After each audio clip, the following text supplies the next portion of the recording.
Hello. How's it going? I am here. I made it. I did it. I got here just a little late. It's only 20 minutes late. It's fine. I had to I had a bit of a rush this morning. I had to go to the shops. um and the shops are like fucking crazy today, kind of. They're not, well, not really, but the problem was I'm sitting here and it's like 8:50 and I'm like, ah, damn it, I have to make it to the shops and back.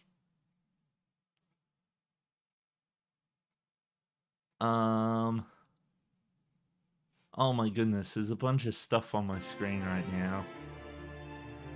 I knew I shouldn't have let this application update. I told it to update and now it's like going. Okay,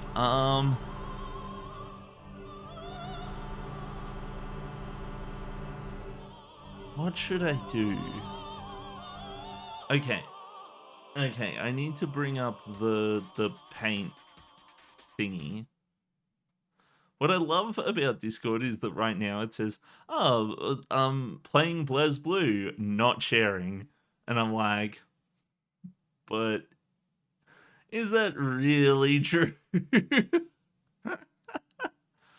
uh, I need to figure out something. I have been, when I laugh on stream, like if I laugh really loudly, it gets really quiet. Um,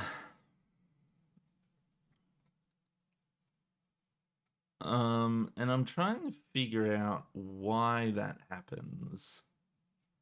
I have a noise filter on the thingy.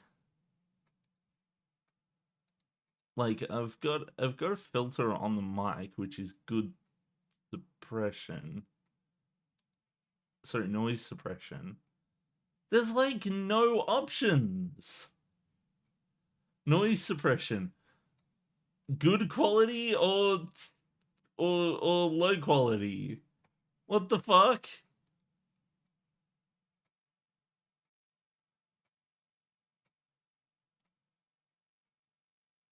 What happens if I turn off the noise suppression? So what I really wanted was I really just wanted something to get rid of um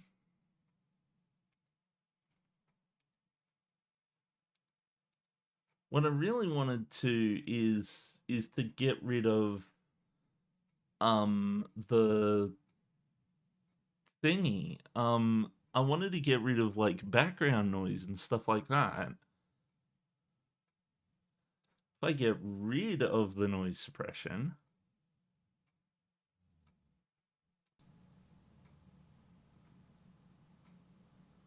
can you hear things in like the background now?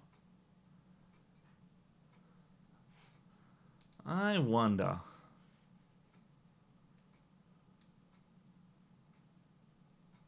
Okay, so this is what it sounds like without the noise suppression.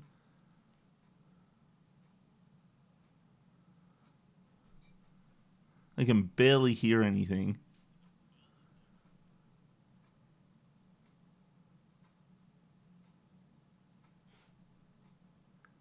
You can hear the ticking in the background if you turn it up really loud. If I go noise suppression. Okay. Yeah, no, that sounds way better. But the problem is when I laugh really loud, it like cuts it off. So it'd be like, ah!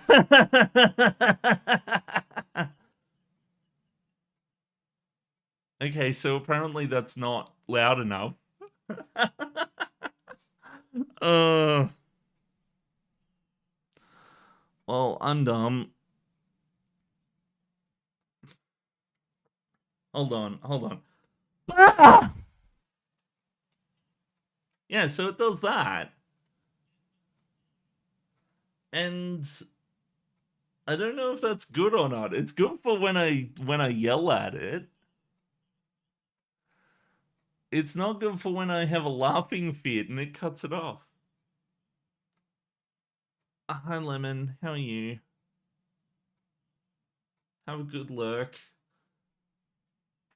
Whilst I sit here messing with mic options.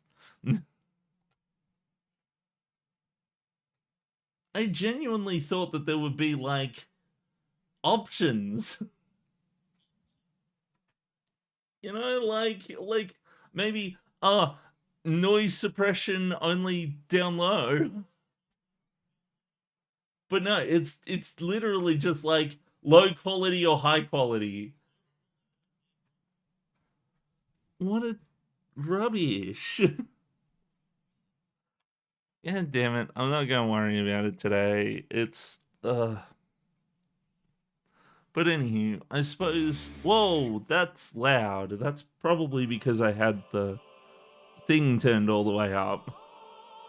It's like reasonably volume for you guys, I think.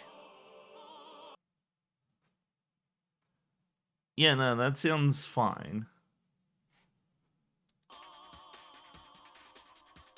Well, it would have sounded fine if the music hadn't cut out. I hadn't realized how much heavy lifting the noise suppression was doing. Like you can like when the noise suppression was off, I could definitely hear the ticking of the clock. And now it's like um with the noise suppression on, you can't hear anything. And that's really neat. I like that feature. It's just I wish it would I wish there was at least some customizability to it. Like uh okay, so it's MS Paint time. Um where did I put the Twitch stuff? There it is. Uh the sky is blue. Wait, no, you can't see that. That's right. Okay. That's fine. For some reason I thought you could see it. Okay, so let's take a look see. What was I doing? Okay, so last time I was doing Rachel's thing. So I guess now I have to do um wait. No, why isn't it doing the horizontal? Dang it. Um okay, so now I gotta do Tao's thingy. So when I did Tao the first time, I got the good end, the true end. Oh my goodness, Tao's is complicated. Okay, so it's opening. So in order to get the other stuff, I need to say I'll go over there just like you told me to, and then depending on my option, I start the battle at 30% health. What?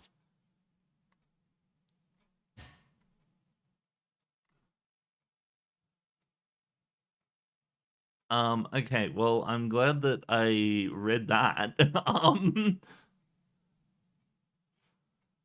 So then afterwards I can kind of take whichever route I want to get an ending. which is nice.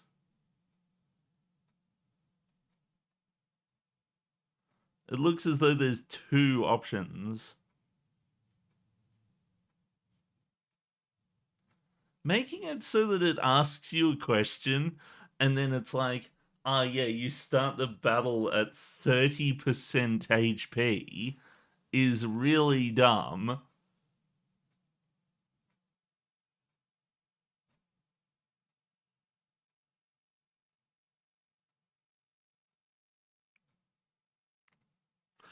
But anywho, like it's dumb and neat, and at the same time it's a bit mean, but I could see it working, but not just like an option. Like, not just like, oh, which one do I choose? Oh, well, this one's going to reduce my health by 70%. Just seems a little bit mean. Whoa, this part of the song is very loud. Okay. Boy, am I glad this game has a skip the stuff you've already read option.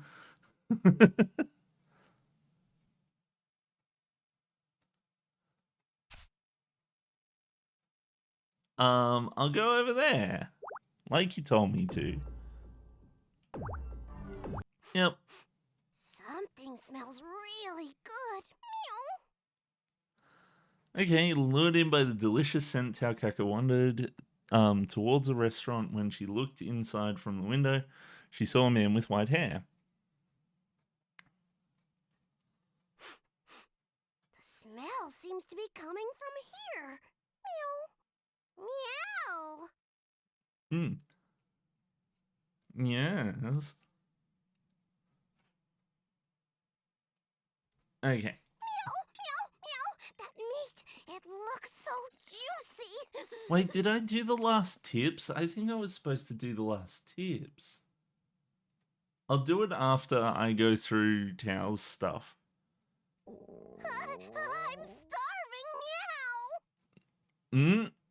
Maybe I'll eat this guy. Taukaka leapt through the restaurant window, throwing caution to the wind. Meow. What the hell? Meow. Be quiet and just be my flesh and blood. Meow. Whoa. What, me? Hey, what the hell are you doing? Thanks for the delicious meal. Meow. Damn it, can't I have a meal in peace? You're not really giving me much of a choice here. Whenever you're ready. I love the idea of not only Tao just jumping in and attacking some guy and being like, I'm gonna eat you, but also the fact that I know I have to win this battle in order to progress. What the hell was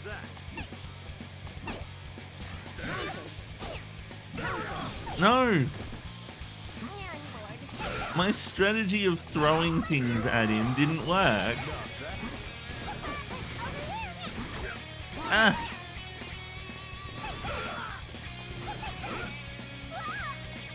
Sorry, that's fight. Gotcha! Okay.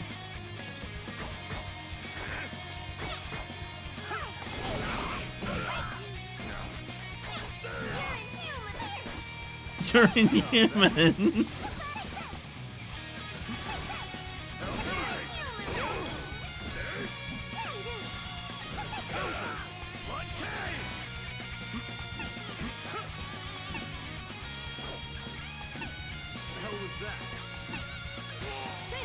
I did it! Tao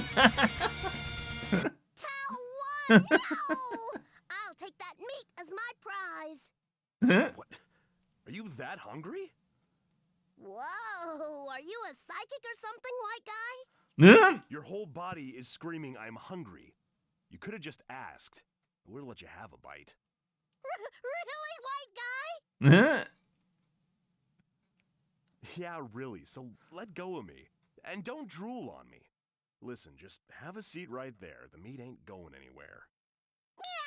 Meow! Meat, meat, meat, meat. It reminds me of Luffy from One Piece. He's always going on about meat. It I don't know why it sounds it. So I'm used to watching like One Piece, and in One Piece, Luffy always says Niku, which is like Japanese for me, and I don't know, that just feels like it's easier to just repeat like that, like Niku Niku Niku sort of thing. Whereas meat always feels like a word that like just should end and not be repeated. So just being like meat, just I don't know. It doesn't. If you say it fast enough, it sounds like meme. Me. Why are you so well Oh, you're prepared? saying me.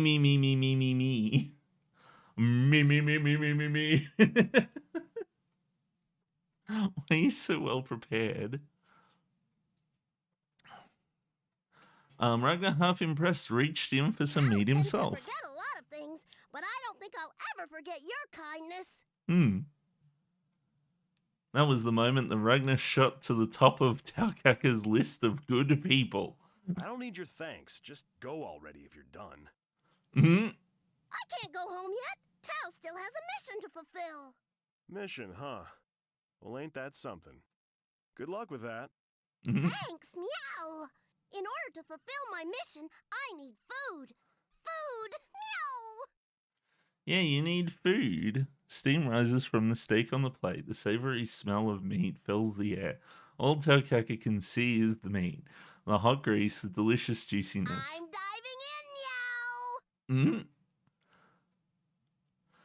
She waited so long for meat like this. Taukaka opened her mouth as wide as she could, drool dripping from her lips, when suddenly a black shadow flew out of nowhere. Meow, meow, meow. You come back here, stupid crow. Huh? Oh well, it's all gone now. I'd just forget about it if I were you. You gotta be kidding me, meow. Food-related grudges are scary, meow. Tow's meat. I'll get it back at any cost, meow. Taukaka took off at full speed after the feathered thief, yelling at the top of her lungs. There was a crow? Come back here! She certainly was a rowdy one. Well, she's none of my business anyway. I should put up the thing to do the stuff. Yellow. The brush should be size 8. Actually, like, so, MS Paint is one of the few pieces of software that I feel as though really just hits the nail on the head. Like, MS Paint over the years has just been so it's basic, but it's good. It does the job, and these new additions to the program are really nice. Like so like the brush size used to be this really annoying, inconvenient like set of like line thicknesses in the corner. And in this new version, they've made it so that it's just like a slider on the left-hand side. And that's really nice. I love that that all they've done with Paint is just kind of kept it the same, but just kind of modernized its features, made them a bit nicer to use and all of that sort of stuff. I love this. And I love this. Also, I suppose there's layers now, which is nice. But this is all it needed to be. It doesn't need to be a whole bunch more than this. It's like, oh yeah, you've got like, some basic tools like pencil, fill, text, like eraser and stuff like that. You've got the brushes, and the brushes are basic. You don't have to customize them a whole bunch. It doesn't need to be fancy, but like, sometimes I join for BlazBlue and I'm getting treated to how peak MS Paint is. Well, yeah, no, like, it's such a good application. Yeah, no, it's not going to replace something like CSP or Photoshop or something like that, you know, like, but for simple things, it does a treat. It's absolutely wonderful. Like, it's got some basic like selection stuff. It's got basic image manipulation, doing things like cropping and rotating and flipping and stuff like that, you know, resizing and everything. Remove background. I wonder what this button does. Oh, okay. It did that, I suppose. Well, but that's the thing. In CSP, if I want to do some of the most basic stuff, so in CSP, like, there's so many options, and same goes for like Photoshop and GIMP as well. Like, it's so incredibly difficult to to do a lot of things in those programs because you're always having to like look up tutorials, whereas this just kind of does the basic stuff. It's all I need for this. But also, like, having this slider on the left hand side, like, just updating the existing features to be a bit nicer and not just filling it with a bunch of bullshit nonsense and bloat and all of that sort of stuff like I see with things like Word and Excel and PowerPoint and stuff like that, like a bunch of different software that Microsoft does. It's just nice to see a program that's simple and clean and it has been improved. You know, like they just like make legit improvements to this.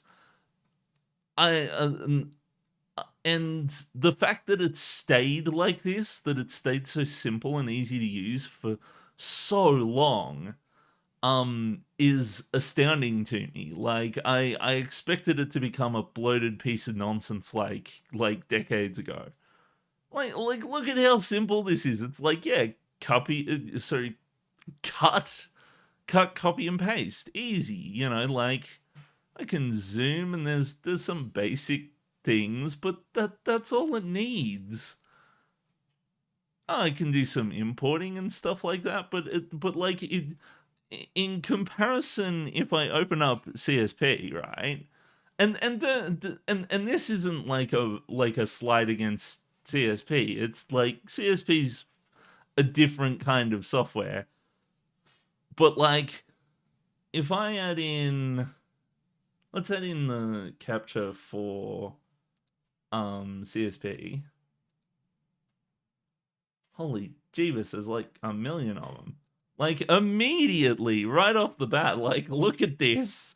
It's like, whoa, holy shit, there's like, what does this button do? Quick access to what?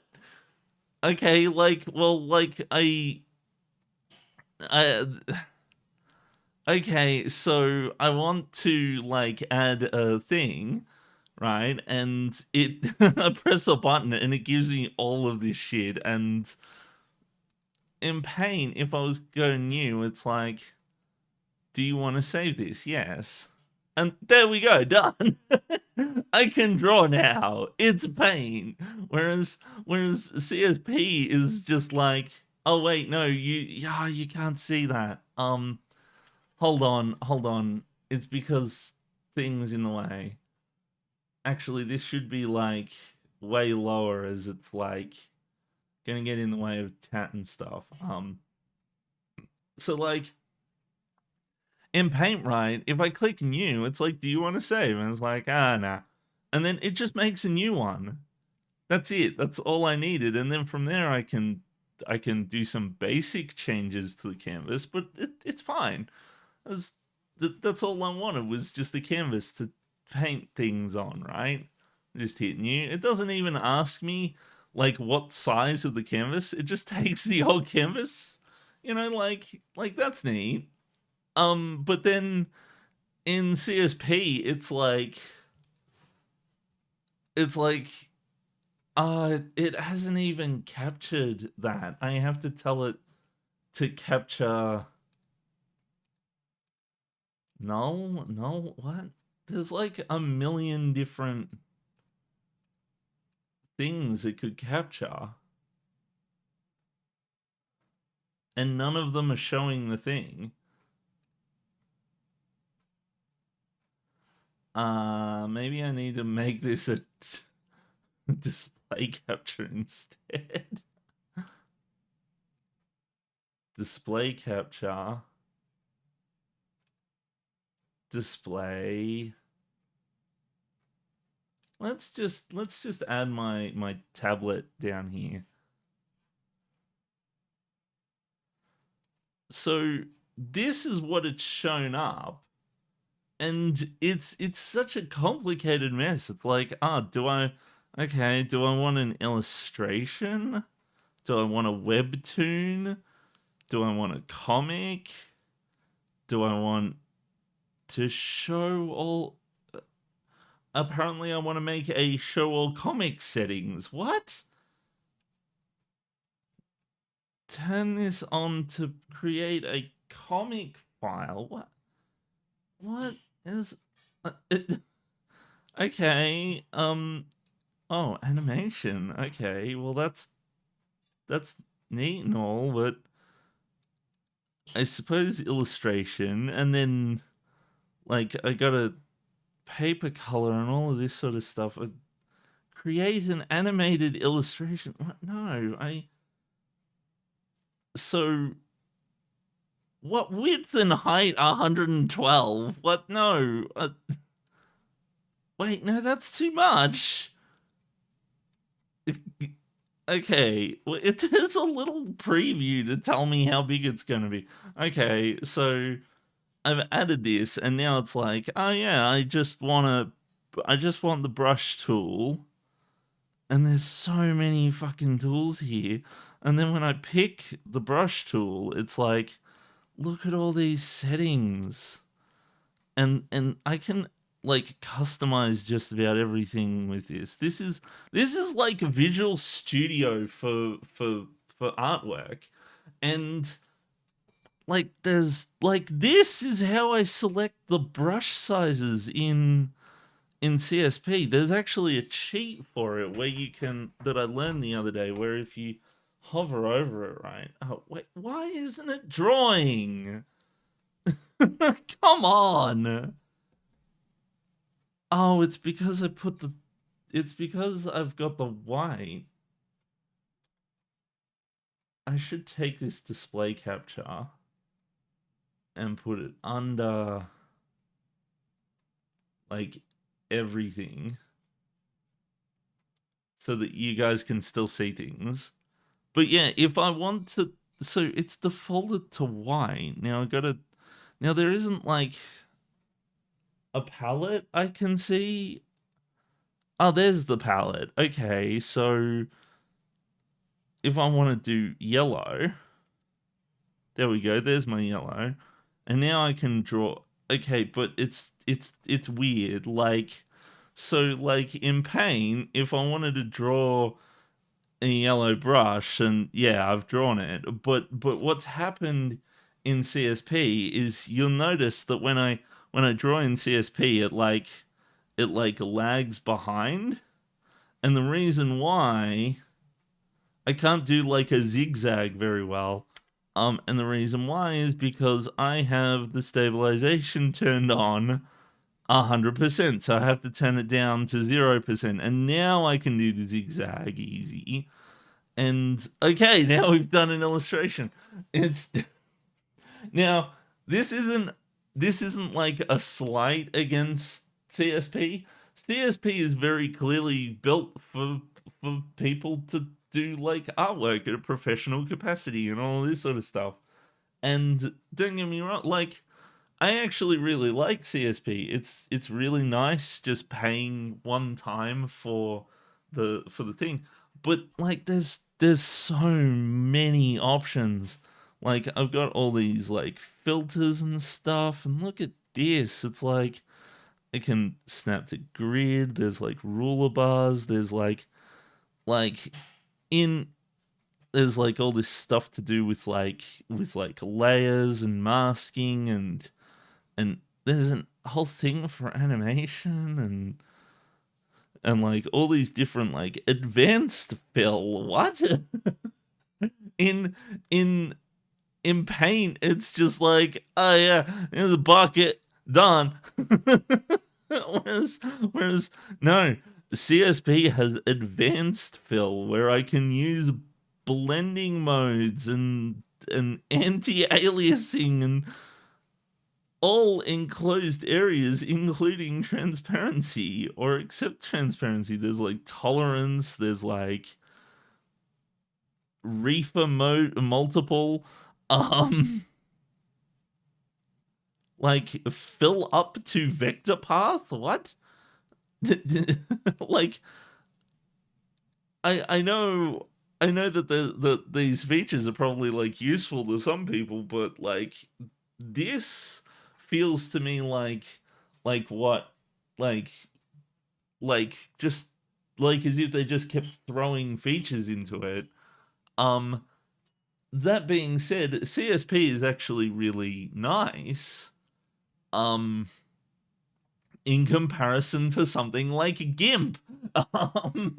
GIMP is an awful program. I'm sorry. I hate GIMP. I never like using it at all. It is it feels like a piece of software that was programmed by somebody who much prefers using a command line interface and is upset that they have to deal with using a graphical user interface to do their image manipulation instead of, drawing. um so yeah, but anyway, that's enough of my tirade about Clip Studio Paint.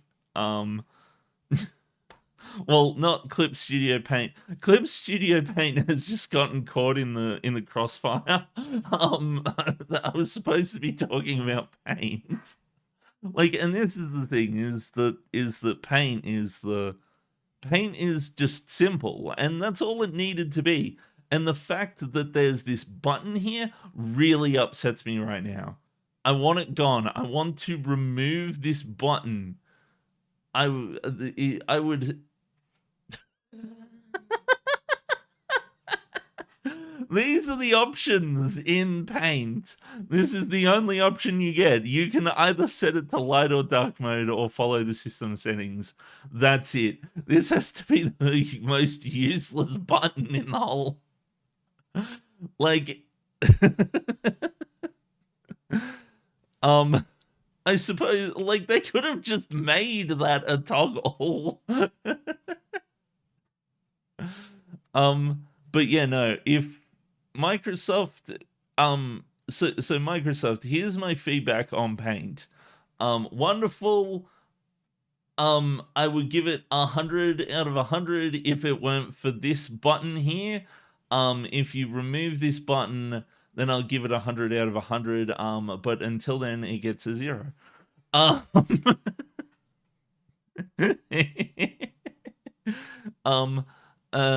Where is the... Okay, what was I doing? Okay, so I need the paintbrush at 8 pixels. That's fine. Wait, does that show up? No, it doesn't. On mine, there's like a hover over thing that shows up that says 8 pixels, but it doesn't show up on the capture. Okay, yellow. So down here, I'll go over just like you told me to, meet the good guy. I did this, and then I beated him.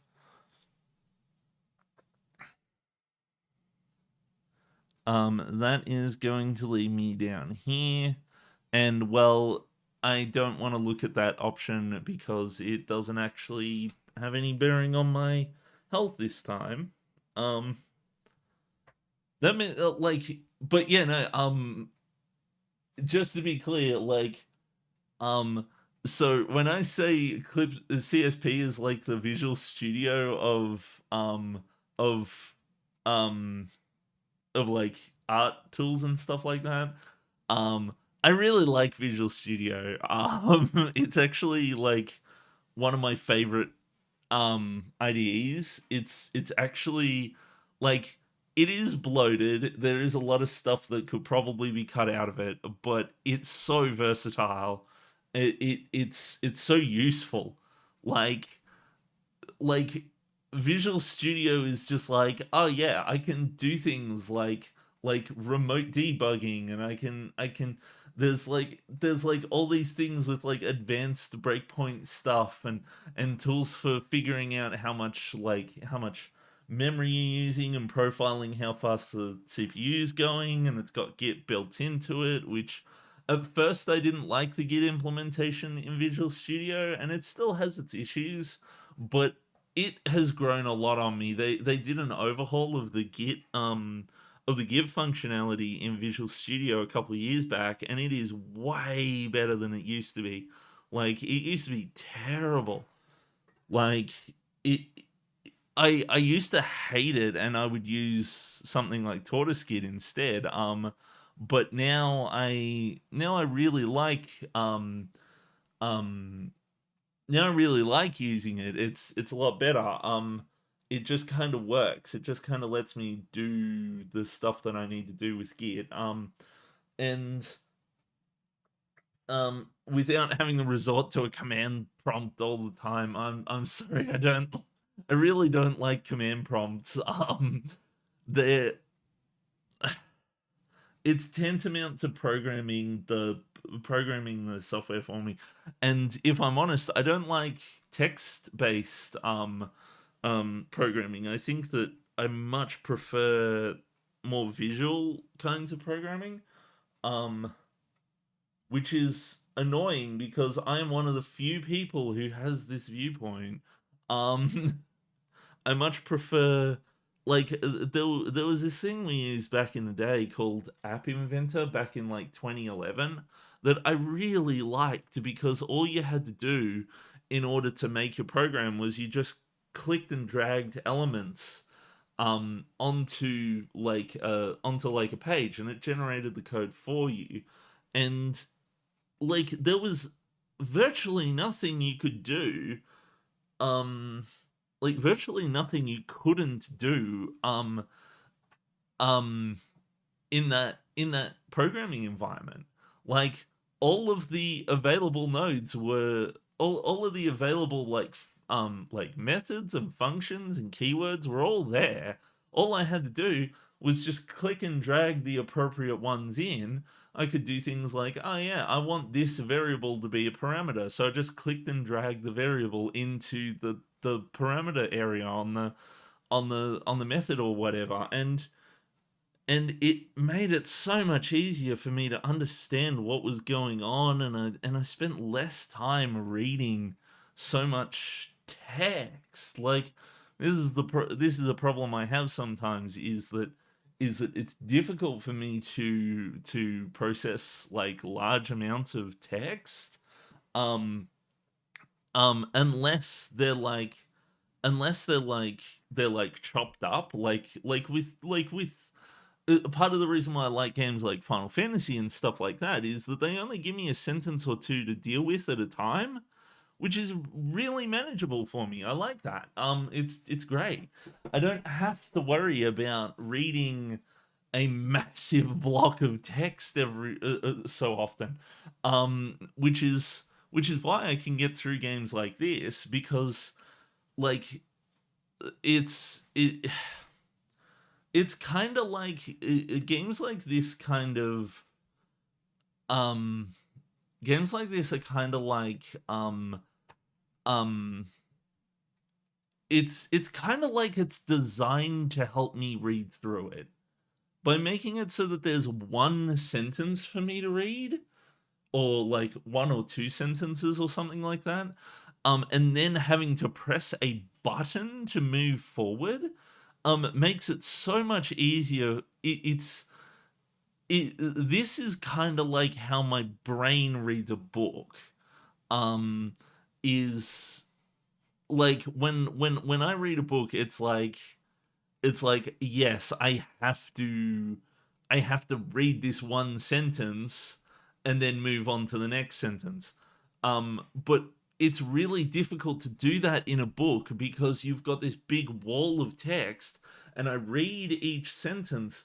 But the thing is, because the other sentences are all, because all the other lines are there and all that sort of stuff, because the page is full of sentences, it makes it very difficult for me to keep track of what sentence I'm currently up to. And what happens is I end up reading down and then I'm like, wait a minute, is this the right sentence? And then I go back up and then I read the sentence again. I sit there reading over and over again. And it takes me a solid like couple minutes to read one page. Whereas here, it's like, okay, she certainly was the rowdy one. Well, she's none of my business anyway. Okay, done. Press the button to move on. Oh, my controller turned off. I'm sorry. But yeah, it's like, oh yeah, press the button to move to the next piece of dialogue, and it's like, yep, okay, I can handle that.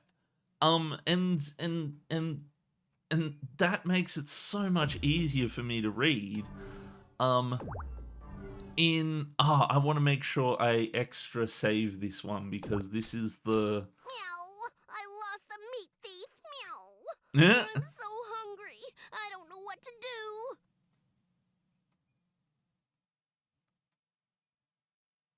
What's that sound?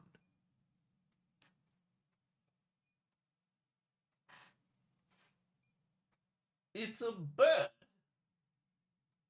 I was I was sitting. It sounded like beeping, and I was like, "What? What's going on?" And I take off my thing, and I look over there, and there's just a bird that's like beeping next to my window. um, but yeah, no. So the thing with programming, and the reason why I don't like large like blocks of text is that like oftentimes in certain languages and stuff like that you have these massive blocks of text that are really difficult for me to pass through, and when somebody sends me like a pull request, um I have to, like, that derails my afternoon. I get sent a pull request. It's got like 100 files in it, and I have to sit down and just fucking read through this entire big block of chunk of text, and and I'm left with the conundrum. Either I can just say, it's fine, and then just approve it, or I can sit there and read meticulously all these different files and and and spend like an hour reading everything because it's not quick for me. And the worst part about it is in the pull request utility. So for in order to help me understand the code better, I like to use things like IDEs that color the different parts of the code in different ways. So do I actually have Visual Studio on this computer?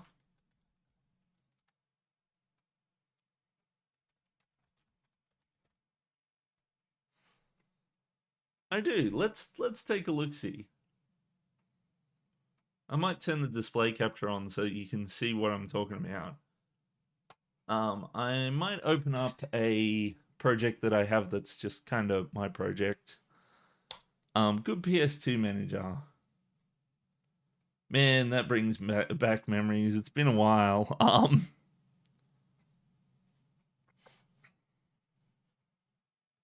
Oh my goodness, I've got Solution Explorer on the left-hand side in this one. Good PS2 manager is an exercise in frustration. Um, let's take a look at the. Oh, okay, cool. I've got the product key. That's nice to know. libgpm. No, I want. Um. Oh no. Oh no, this isn't good. this wasn't a great project to pick. Do I have another one?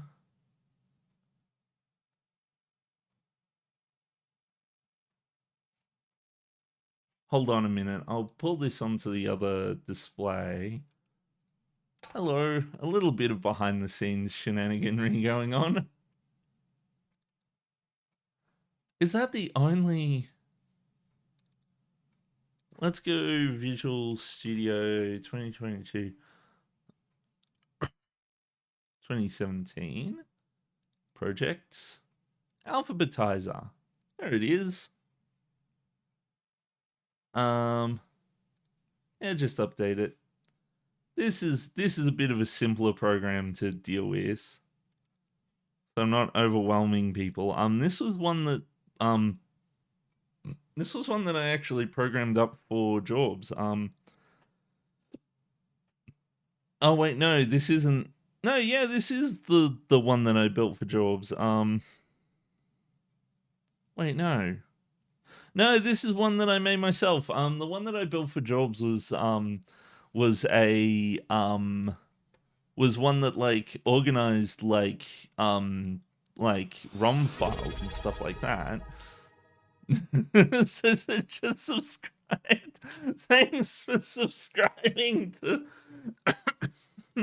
Thanks for subscribing to my bullshit.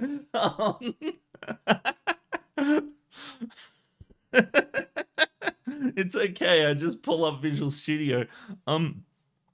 So what Visual Studio does, right, is it has like color highlighting of the code, right?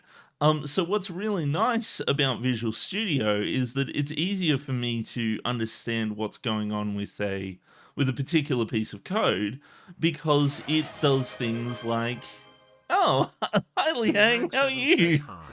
You're here too. Liang7 says hi. It's supposed to say it out loud. Why didn't it say it out loud? That was weird. Maybe I just didn't hear it. Oh my goodness. So sorry. So sorry you delivering subscriptions. But yeah, no, coding in Visual Studio, so what it does is it highlights different words as like different colors and stuff like that. So it's very easy for me to understand what's going on with the code because it's being colored like this. And this actually really helps because I also have this is kind of what my synesthesia is like. It's rather than just seeing just like just like just plain old like white or black text or whatever. This is what a lot of words look like to me in my head because I associate them with colors and all that sort of stuff. But this helps me do my job a whole lot better. When I don't have this available, this this becomes almost insurmountable. So what it does is, so like I can take a look and I can be like, oh, yep. So if the text is yellow, then that's a method, right? I know that's a method. I don't need to like, yep, this one's a method. This one's a method. This one's a method, right? What? No, don't do that. But it also does things like, oh yeah, so it highlights like keywords in like blue, and seeing so but what blue also does, this like dark blue, it also refers to primitive variable types like integer and string and object and stuff like that. Whereas the green text refers to a class. It refers to a complex object type. So I can it can tell that, oh yeah, a directory is like a class, right? So it makes it very easy for me to say like, oh yeah, they've called this method from this class, right? Um, the light yellow text refers to like local variables, so something that's been declared within the function, which is really nice to have and all that sort of stuff. You've got like they've got this like greenish color for like literal values as well.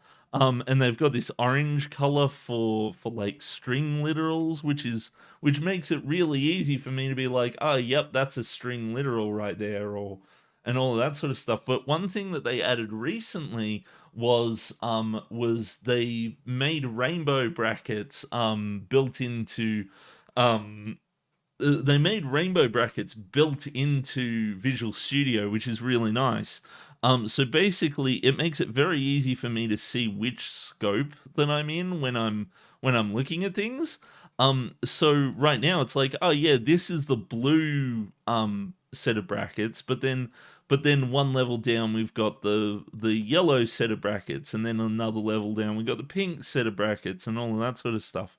So it's easy for me to see which brackets correspond to which other things. And same goes, like it highlights text as green, sorry, comments as this green color, um and it highlights things like branches and loops in this magenta pinkish looking color.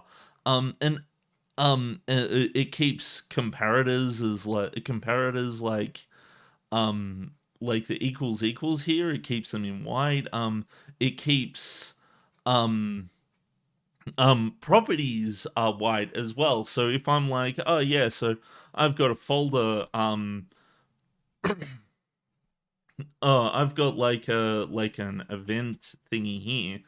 um this is a bad example because I don't have many things. So if I've got like folders, right, I can be like, I can take a look at the properties and it's like, is fixed size, is read only, and all this sort of stuff, and I can say, yeah, I get the length. The length equals 0. I can't do that because it's not a setting property, but being having this stuff colored like this, like if I was to switch that off, I wonder if I can. I'm like 110% sure I can switch off the color stuff. But I think the easier way to illustrate it is to copy it and then put it into Notepad. Um,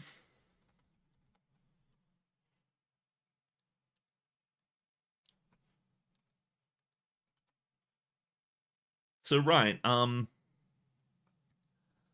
I turn off the bloody spell check, please? Turn it off. Okay. So this is what it would look like in Notepad. And it's like, wait, geez, like, okay, so this is a comment. This is an else statement. So this is a comment again. Thankfully, it's a bit easier to find the comments because they got these at the front. But like, okay, so dialogue result d result equals message box. Okay, I suppose message box is a class, and I suppose dot show. Oh, this is like a string, okay, and all of that sort of stuff. It's much more difficult for me to know what's going on in the code when I'm looking at this than when I'm looking at something like this. Like all of a sudden it's like, oh yeah, okay, so this is an enum. I can tell this is an enum because it's that light green color. Oh, I didn't even know that dialogue result was an enum. I see what I mean? Like it screwed me over.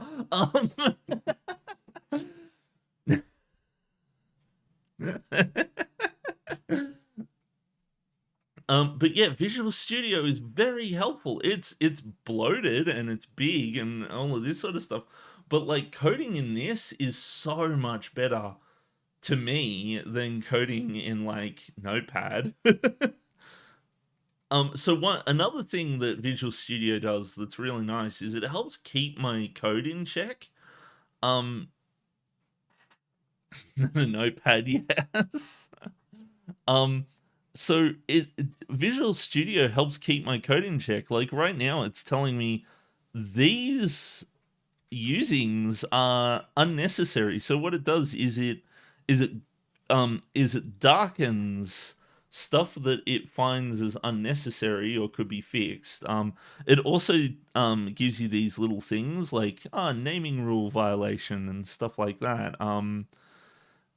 And so this one here is like the name can be simplified, and it's correct. We could simplify this to a string. We don't need to refer to, as a matter of fact, I don't know why this is referring to the string class instead, but there we go. We've cleaned up things. But also I can replace these with like vars and stuff like that. I like using var in C#. It's much nicer. Oh wait, I can't do it for the array though. But yeah, no, like this is so much easier to do with past me hadn't gotten over my fear of brackets yet. um this one is also like, so I can just make that var and that's easier to understand. So you don't need, so you do need to know the types in C#, but it's redundant to say string, string, string, string, string, string all the time. So sometimes all you need to know is, yep, it's a variable. Same goes up here. And there we go. Like I've refactored this code and so it's a bit easier for people to read and understand, and Visual Studio just kind of helps me fix a lot of those little errors that I make along the way, you know, like this, um and it's really nice. Whereas Notepad doesn't give a shit that half of these are unnecessary that aren't actually used in the code. It's like, oh yeah, well, just text, you know. Ah, what am I doing? I'm supposed to be playing a game, not drawing art and coding shit. I'm not even coding shit. I just fucking I was just showing how Visual Studio works. It's just I've had some people come by and tell me, Visual Studio's terrible. You should use something like Vim or something like that. It's way better." And I use things like Vim, and there's so it's so much just text. If that tool works for you, then that's fine. But like, don't come by and tell me, oh, you should be using text editor nonsense that fries my brain. Like, come on. Like some different people like to use different tools in different ways, and there's reasons for that. And I know I was just crapping on GIMP for being a terrible tool for the same in a similar sort of way. Um, but like I would never say that somebody who likes using GIMP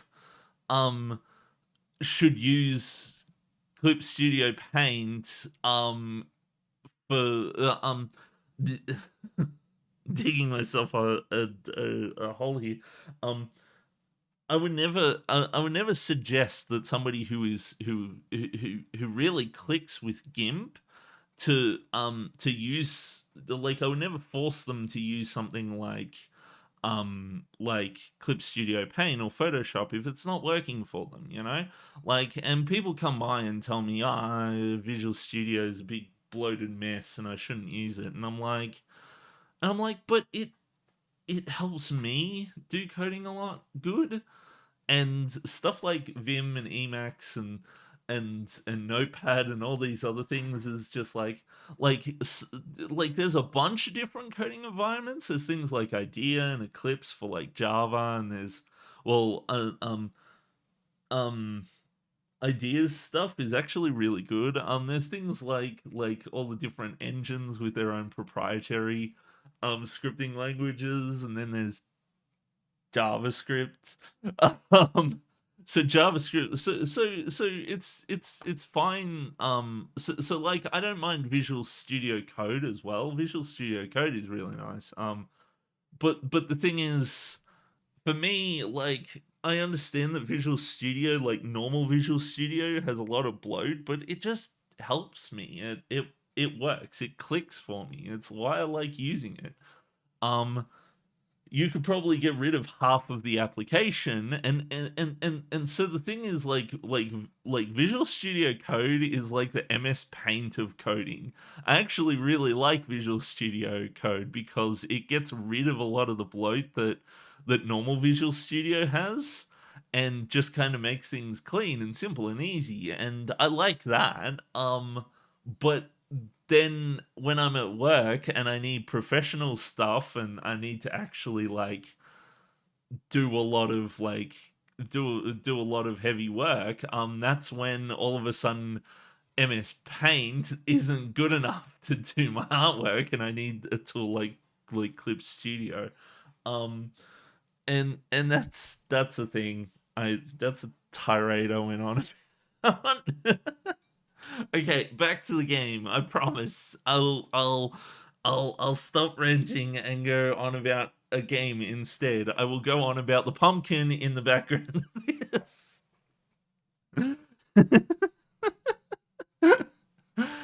Ah, you see this pumpkin? This pumpkin has all of the different things. Like it's got the zigzags and there's this big crack going.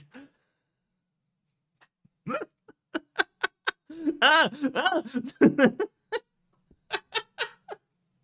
I'm sorry, I've died. I've died of fucking.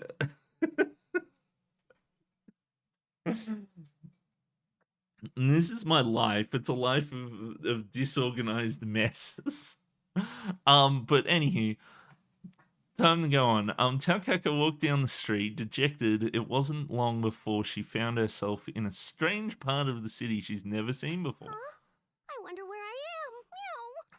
It's so mysterious. Yeah. Taukaka was standing in a garden filled with vibrant red roses. Oh, I hold on. Um,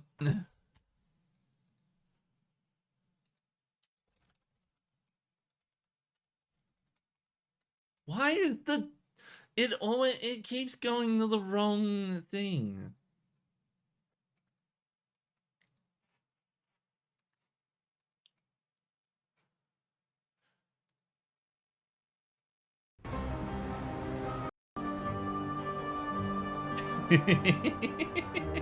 Hi. Can I help you? Yeah, can I have a dozen red roses, A please? dozen red Oh, hi, roses. Johnny. I didn't know it was you. Here you go. That's me. How much is it? It'll be $18. Here you go. Keep the change. Hi, doggy. You're my favorite customer. Thanks a lot. Bye. Bye-bye. I'm sorry, I had to.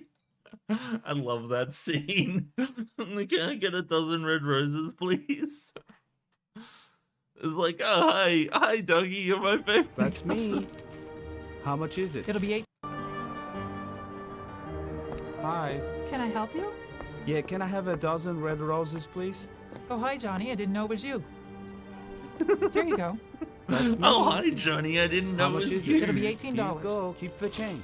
Hi, doggy. Here you my go, favorite keep the customer. change. Thanks a Hi lot. doggy, you're my Bye. favorite Bye-bye. customer. Bye. Because people talk like this in real life. um. Okay. God damn it. She hadn't even noticed until then that the sun had disappeared from the sky to be replaced by a bluish full moon sitting quietly in the sky.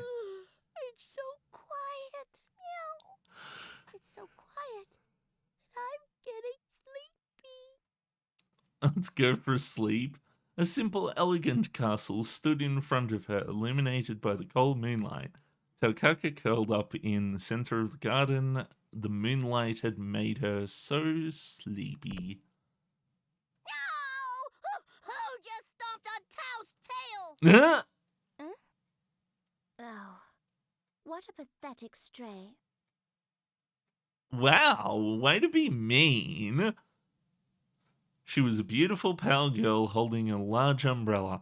Floating next to her was a fat lump of a creature that contrasted poorly with the girl's pretty looks. Meow! My tail is still throbbing. Meow! Tao's tail is fragile and sensitive. You apologize now. Me? You expect me to apologize? Nago, Gi, rid me of this pest. Oh my gosh, seriously! You picked the wrong mansion to trespass. If you leave any stink around here, I'll turn you to roadkill. Now shoo! Shoo! Why were you asleep here, little kitty? That's strange. This place isn't supposed to be so easily accessible. Oh, I know. I was chasing the meat thief. Meow. Gi, cease this idleness immediately. I have instructed you to dispose of this pest. Do so, or there will be consequences. I feel like Guy is in the right here. Guy was just being reasonable and just being like, huh? How did you get here? Like, are you lost or something? You know, like... Meow! Just the thought of it makes me mad. Meow! On top of this awful hunger, I got my tail stomped on.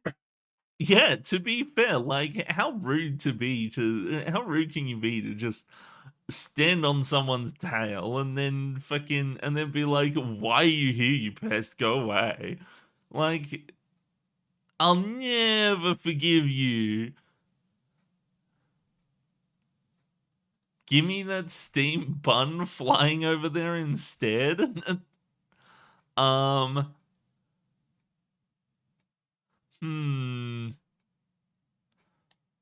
meow. I'm gonna go with the top one. Bring it on, meow. The nerve. How dare you trespass in my garden?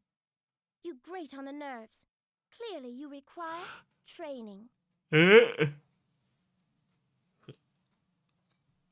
Girl raised her hand and the sky over Taukaka's head suddenly turned dark and angry. Fire of the skies, to me. Meow, meow, meow, meow. Aww. Oh dear. That looks rather well done. Perhaps I overdid it. I prefer medium rare. Smells like burning. Oh my, that's pretty rough. You have my sympathy. Ooh, what a scary she-devil. Meow. That was such a cold-blooded thing to do. She-devil? Princess? Are you mad? Oh no. It would appear the flambe wasn't enough for you. Perhaps a sauté will shut you up. Oh no. Oh, okay, so we are gonna fight. I thought that... I was gonna comment. I was gonna be like, why are we not, all this food talk here? I haven't had breakfast yet, so it's probably not a good idea. Normally I do have breakfast, but sometimes today I had to start earlier and there's like Easter stuff going on.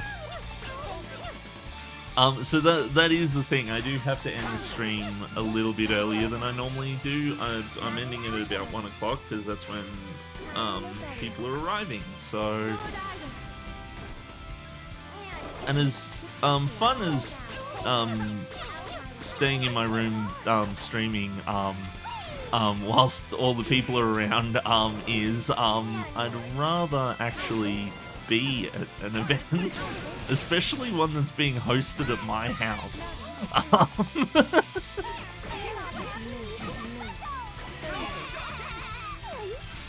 Ah.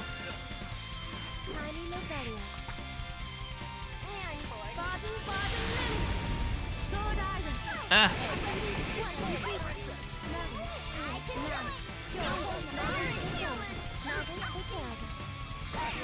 But the I died. Oh no, this is terrible. Meow. I'm too hungry to go all out. Meow. Who's sorry now? You're far too unpleasant to be an ingredient in my dinner.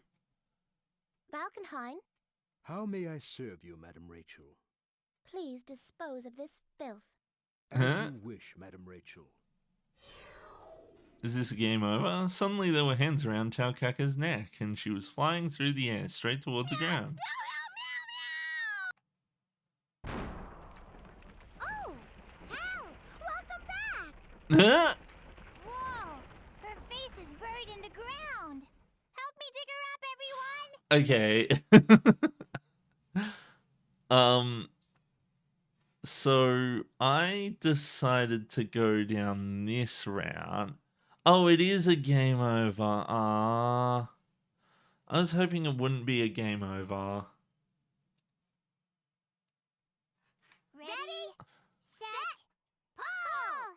Pull! Pull! Huh? Is this Tao's village? I'm back! Meow! Did you take care of work, Tao? Nope. Is that something tasty? Taukaka couldn't remember a thing. That's just like her. Tao's starving. Meow. I want to get something to eat. Meow. Deciding that whatever an assignment was, it wasn't as important as her growling stomach, Taukaka headed for the village restaurant. The day ended as peacefully as days always did in Kaka Village.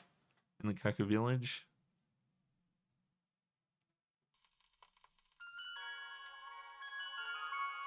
Well, there you go.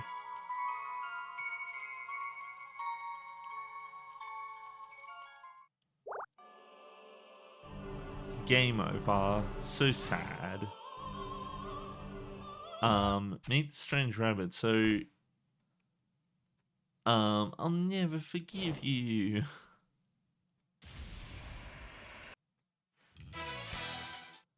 The wheel of fate is turning. Rebel wants action! Action. So long as there's no George the 13th. No!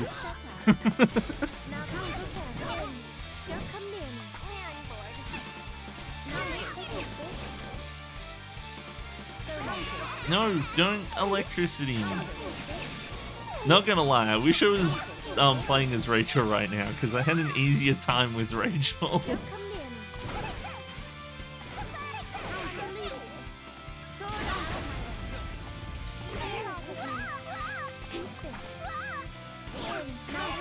Ah.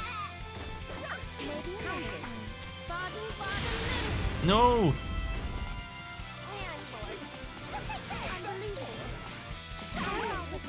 Ah.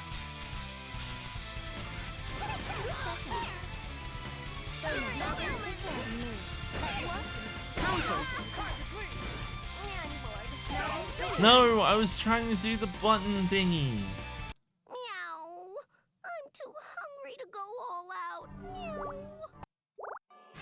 Imagine being too hungry to go all out. Speaking of being hungry, I am going to I'm gonna get up and probably have a breakfast. I will be back in a moment.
Okay, I'm back.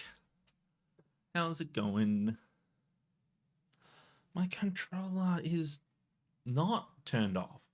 And why isn't it working? Because I didn't have the thing selected. It's been silent this entire time, hasn't it? Oh my goodness.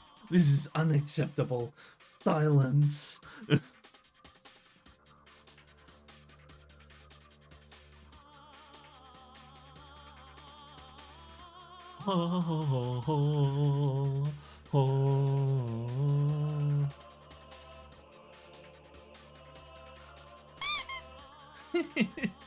Squeaky.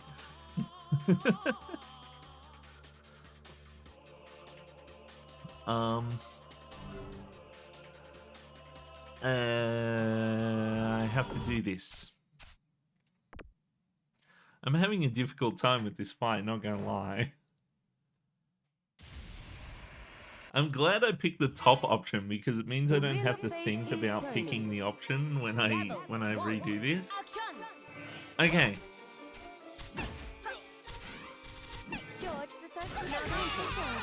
No, George is not the 13th. The easiest way to deal with George the 13th is to attack George the 13th.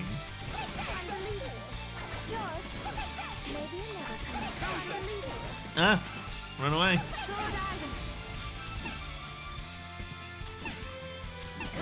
Ah, no, stop that.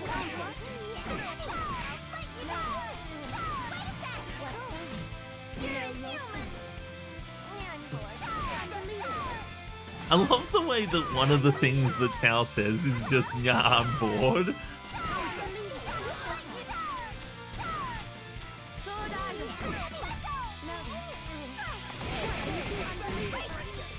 I done it! Yay, I won!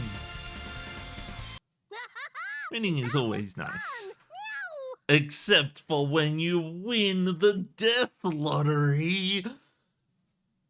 Then it's not so nice. Finished.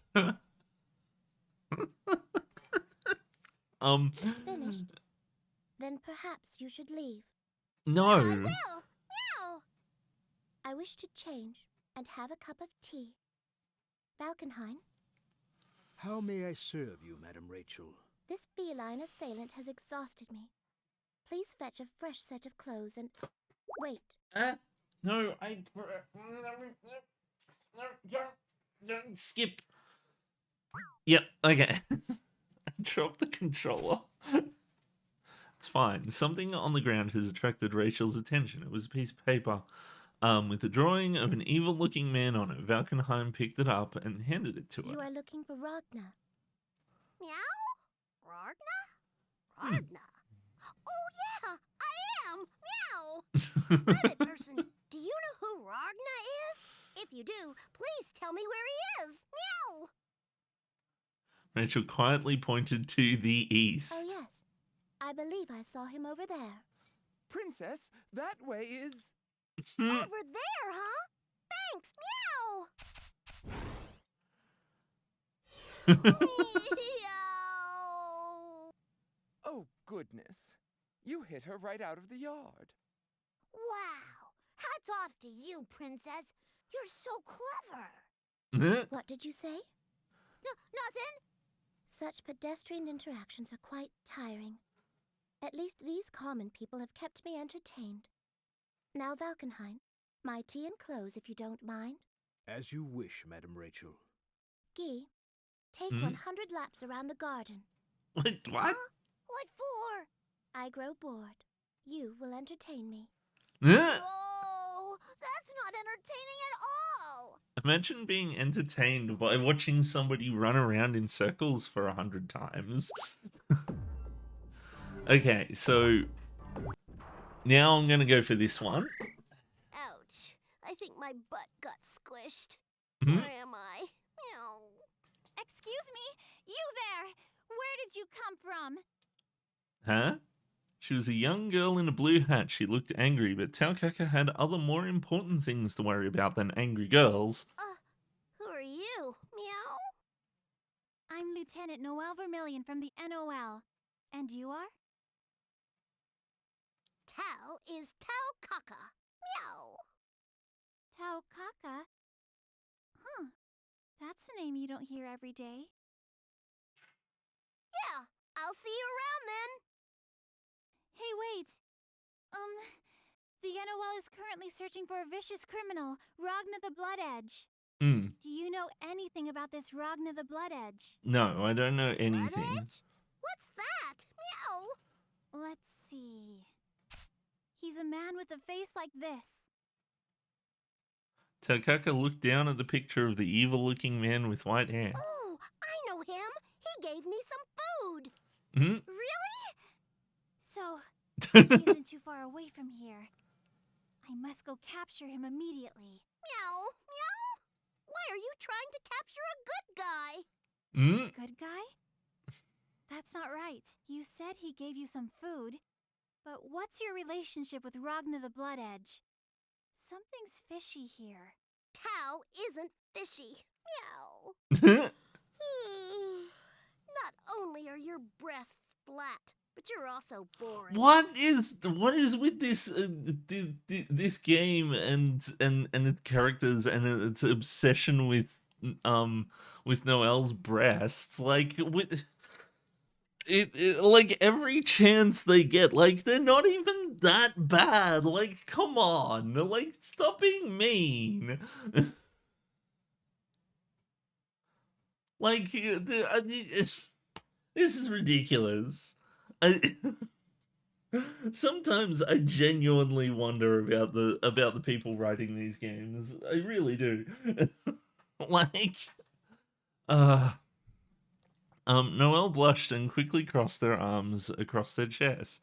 She seemed more angry than embarrassed. Like, come on, don't be Have mean. absolutely nothing to do with this. Yeah, exactly. I'll have you arrested for contempt. I'll arrest you for contempt. What contempt of commenting about my flat chest that's not actually flat? Like, come You on. want to play with Tao now? In that case, I'm all for it. Meow. Also, like, sometimes, like, sometimes The wheel of fate is turning. Rebel it reminds me of the there's a ProZD video about this. Where's the browser window?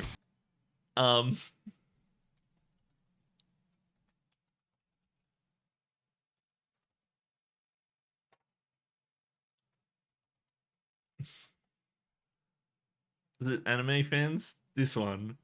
This anime is pretty good, but this girl's outfit is super annoying. The fan service is really obnoxious. Actually, if you watch the show, the boob window on her suit is clearly satirical. It's a meta commentary on human sexuality. And also it serves as a metaphor for how she wants other people to go past her outer self and look within to her true self. It makes sense in context. And also, the original mangaka intended an allusion to the final scene of The Grapes of Wrath with the breastfeeding scene. There's a lot of subtlety in play here that is clearly going way over your head. No, I just wanted to see titties.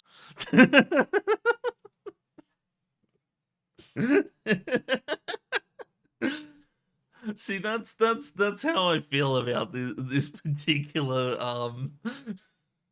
that's how I feel about the writing right now.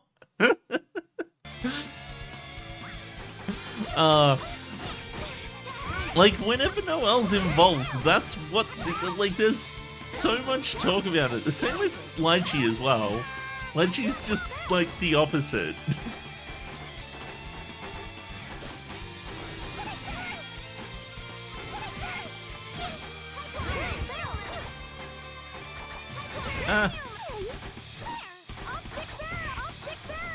No, you're an optic barrel.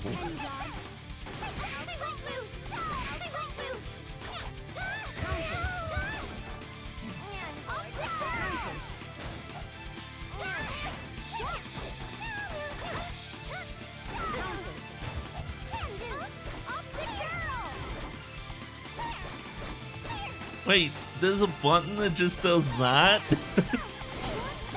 I didn't mean to do that there. I pressed up, not down. Oh, sorry, up, not left. Left is the one that does that. She got me good. Meow.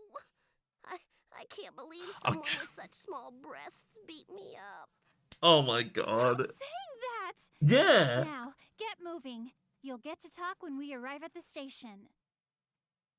Takaka escaped later and ended up on the wanted list, but her bounty was so low that no one bothered to take her in.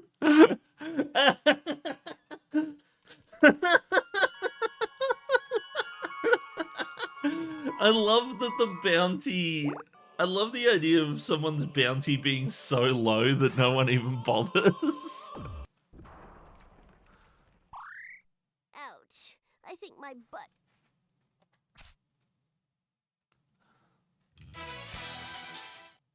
The wheel of fate is turning. Rebel 1. Action! Rebel 1. See, the thing that's annoying about Rebel, is that it sounds so much like Level, and the R and the B are like really common mistakes. So it, like, whilst I know it's like in like the intended word, it feels like a word that's been mistranslated. I do actually wonder what the Japanese version of this game looks like. Like what, like if the like start of the battle is still in English or not? Because that's like a weird thing about like Japanese versus English games, is that there's a lot of English in the Japanese versions a lot of the time, because that's just kind of part of how games developed, because of the nature of like the way that, like, because of the nature of the characters on the computers and stuff like that, like because the limitations of the limitations of like early computers meant that they couldn't have like the whole character set and stuff like that, so they instead just made do with English. But it's like really bad English, and as a result, like it's kind of like as a result, it's kind of like permeated into the culture and stuff like that, where it's like and that was the thing that Mato was commenting on, was like sometimes it's really obvious. So apparently um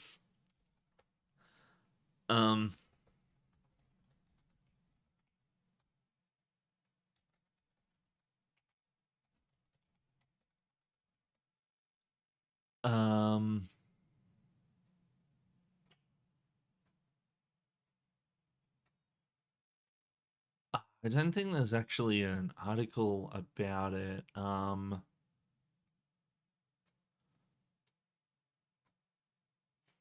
So there is, so he's got like books, right? And one of the books is This Be Book Bad Translation Video Games, which kind of explains a lot of these things. And well, it kind of explains some of the things, but there's a part in the book that that talks about how like and I forget if it's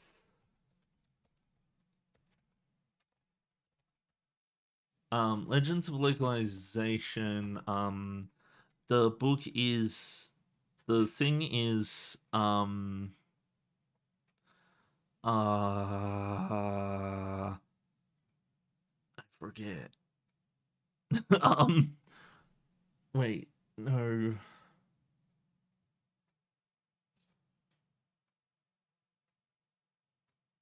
There was the thing I've lost my train of thought. So it's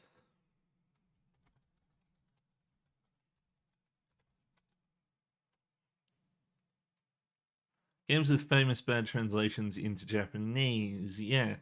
Okay, so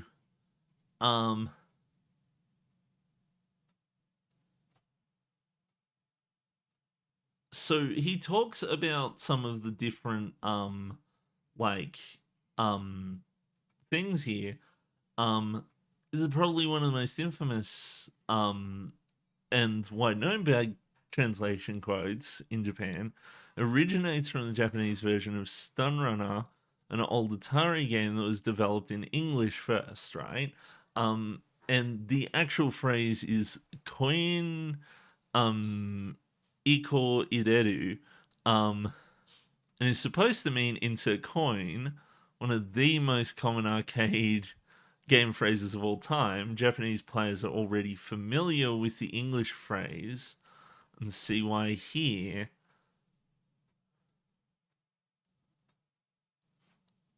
Why is it that like half of the articles are gone?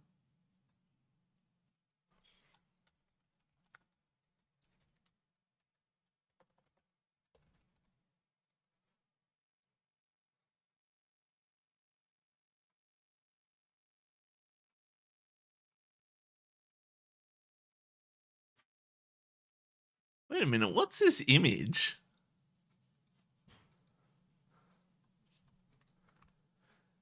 How dare you penetrate my territory? You have robbed ever. Is that an A or an R? I suppose the R is weird. You have robbed everything I possess. I possessed. You know. That's a that's a weird way to spell no. You know, what you've done to me is just unforgivable. I'll punish you myself and see to it that you'll die a miserable death with my awesome weapon, die maggots. That's an interesting misspelling of no. I'm upset that link's dead though.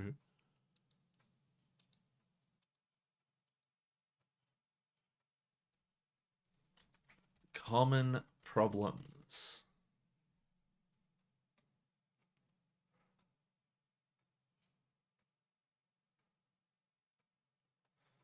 What really upsets me about this site in particular is that it's kind of been abandoned, which upsets me because actually I wonder if I can use Wayback Machine to get that article.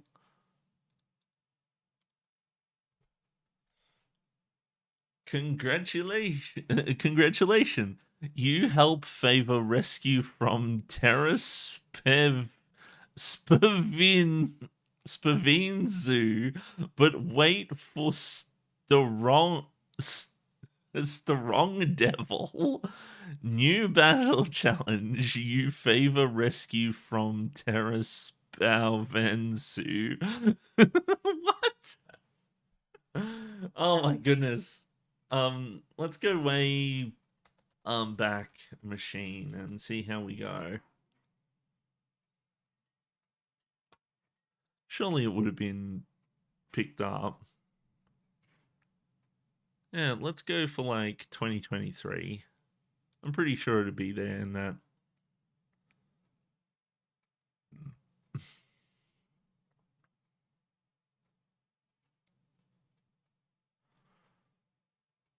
Oh, yeah, it has been properly archived. I do wonder why it was removed. I wonder if...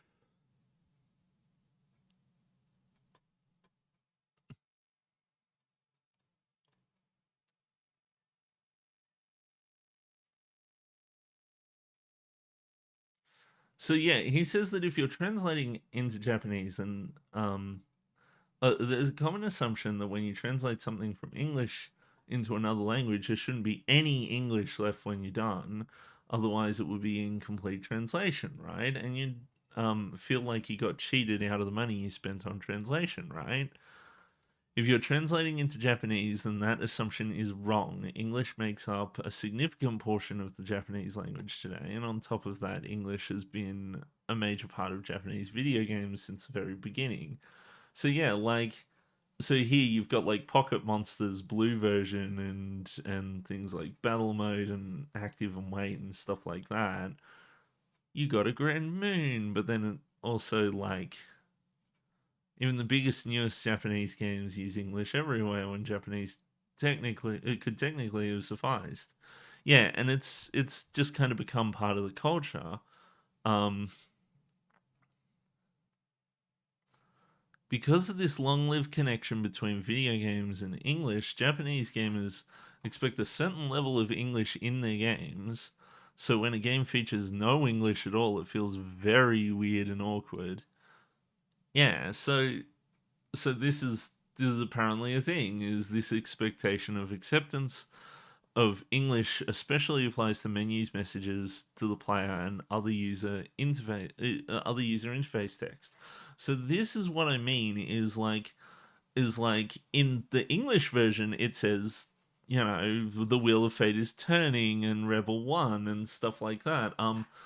And I get the feeling that in the Japanese version of this game it says the same thing. This message is telling how awesome the player is, but it comes off as awkward and wonky because such messages are normally displayed in English in Japanese games. Suge!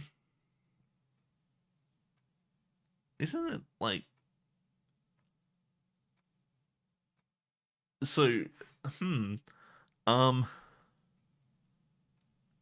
first, Suge, timing. Yeah, that... Well, so, like, obviously I'm not a... Obviously I'm an English speaker, but even I can tell that just saying Suge there is weird. Suge.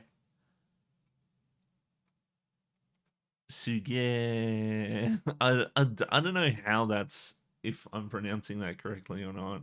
This is Su. This is Care with the 1010 makes it Ge, and then E. Suge. But I'm not always great with the pronunciation because, well, English has weird pronunciation shenanigans. But this is a weaker example, but a lot of the this menu stuff, a lot of this menu just feels odd translated entirely into Japanese. Yeah, even like even I can tell that this feels awkward because everything is in Japanese. Like normally there's something in English.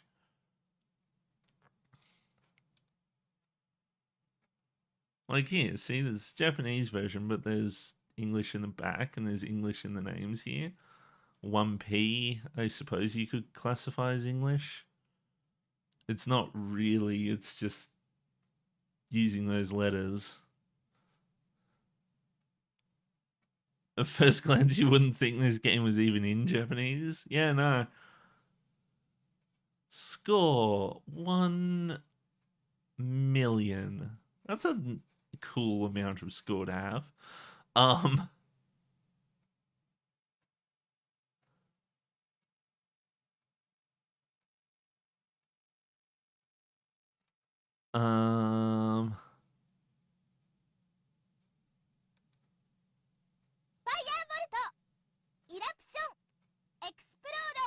Explode!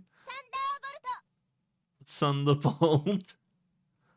Yeah, no, yeah, you watch anime and stuff like this, and here's what they say.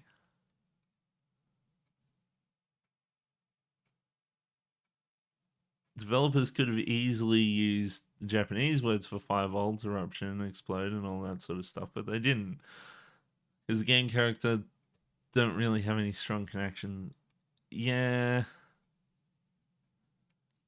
it sounds cooler. Yeah, well, that's part of the reason. So if you end up turning every special term into fully translated Japanese, the result is likely to feel cheap and awkward. Using not fully translated phonetic English is like this is normal and often expected. In some Western games, they translated Flash Heal as Shunken Cheerio. As soon as I saw that, I immediately got turned off. They could have just left it as is.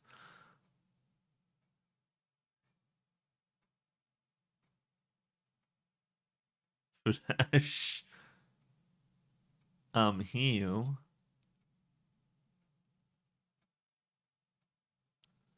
Sony he Hasono Mama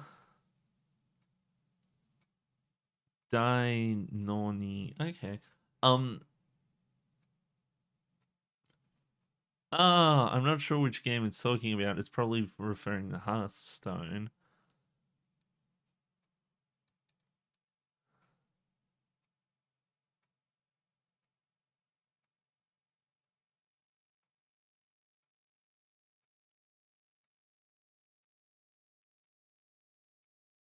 Regen is a common term in these sorts of games.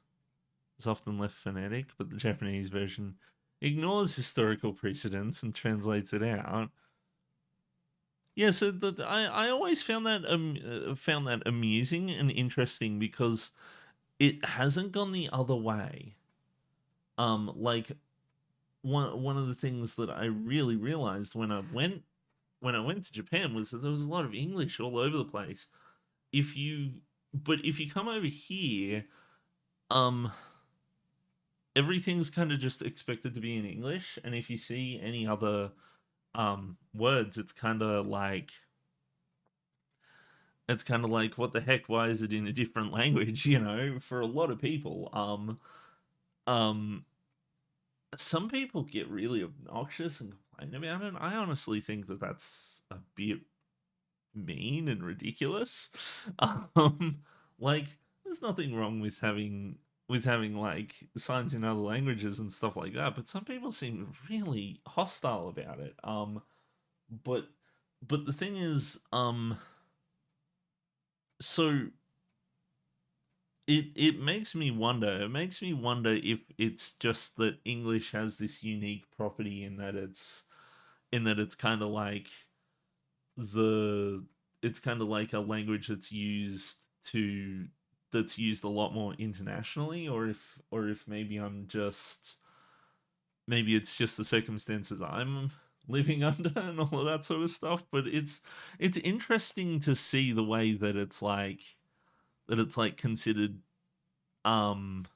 unacceptable to it's considered unacceptable to not translate everything in when it comes to English games, but it's considered unacceptable to not translate everything when it comes to English games, but it's not the other way around.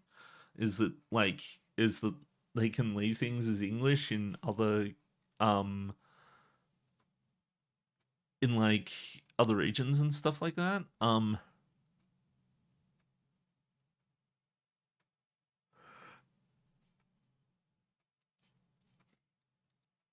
Here we see that game over bizarrely wound up as game over.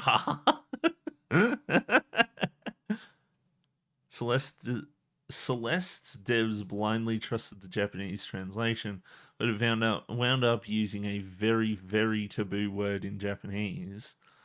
Yeah, that was the thing. I think they had to patch it out, which is fair enough.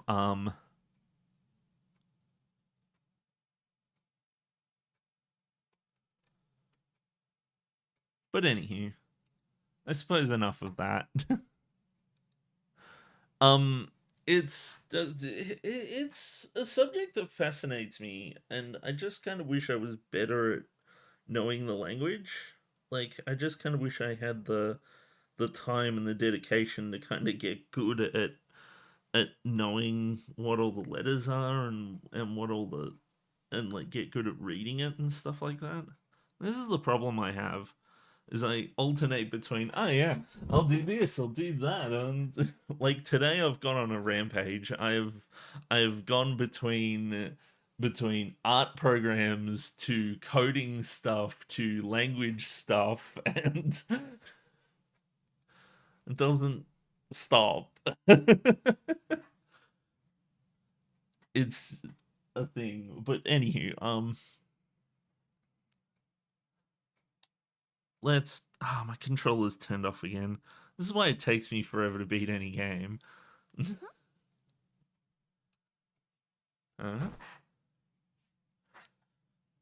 Taukaka completely lost interest in Noelle. She let out a huge yawn, curled up, and fell asleep. What should I do about this girl? I'm in a pickle. I may have overreacted, so I don't feel right about taking her in. But she'll be blocking traffic. Or she might catch a cold if I leave her lying here like this. I guess I have no choice. 1, 2... Noelle picked up Taukaka and started to drag her out of the street.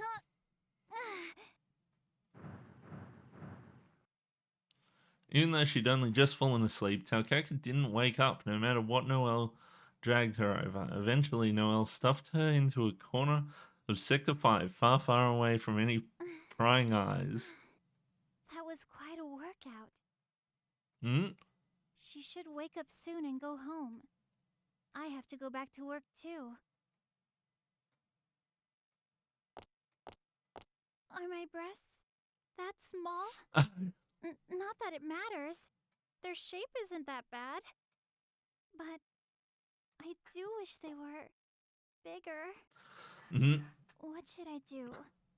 Should I ask that female doctor? No, I don't have the guts to do that. Wait, I remember Makoto said something like, if you have a boy massage them, they'll get bigger. What? No! What am I thinking? Oh my god. Taukaka didn't hear a word of Noelle's mumbling. She was sound asleep. It wasn't long before night fell. Do you wish to save? Wait, did I win? I forget. I legit forget if I won or I lost. So I won, and then I met the hat person. I'm gonna say that I won. Hey, kid. Yeah. You can't sleep here. You'll catch a cold. Put the thingy away.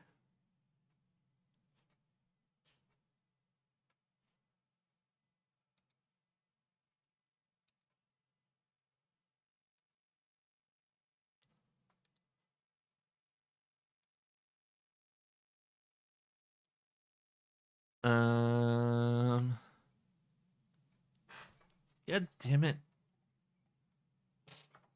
Oh, pardon me.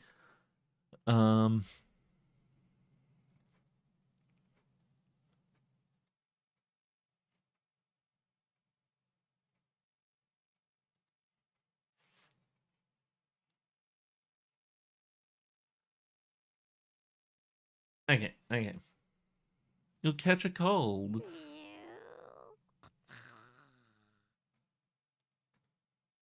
Of course, if being shaken wasn't enough to wake Taukaka up, Noelle would never have been able to drag her this far. Like I don't have much choice. I didn't want to resort to this, kid, but I got some food here for you. I didn't want to resort to giving you food, but here's some food. There's only one thing that could wake Taukaka up. Food. Food? Where is it? Sorry to do this to you, but there's no food. What the hell? That's one cruel lie, meow! I'm telling you, I've never been insulted this much in my entire life! I like that he was like, yeah, no, I hate to do this, but... Said I was sorry. What more do you want? It was only then that Taukaka and took a look at the thing that had woken her up. It was a creature small, wearing a hood like hers, but with a big sword strapped to its back. As it came closer, she realized it looked like a cat standing on its hind legs. Cat person? It's the cat person! Mhm. Person! Okay. The creature Taokaka called the Cat Person was one of the 6 heroes Jubei. He was usually wandering out. He was usually out wandering the world, but from time to time he dropped by the Kaka village to check up on them. Of all the people held in high esteem by the Kaka clan, Jubei is the most respected, although he rarely visited the village. He was one of its founding members and a great leader of the Kaka clan. Long time no see, cat person! Tao's so happy to see you! Meow! Mhm. What do you want me to do? Happy to see you too, but I got no time for playing. Mm. Huh? Let's play! Let's play! Let's play! I've got no time for playing. Let's play then. Come on, kid. Being selfish ain't right. Hmm?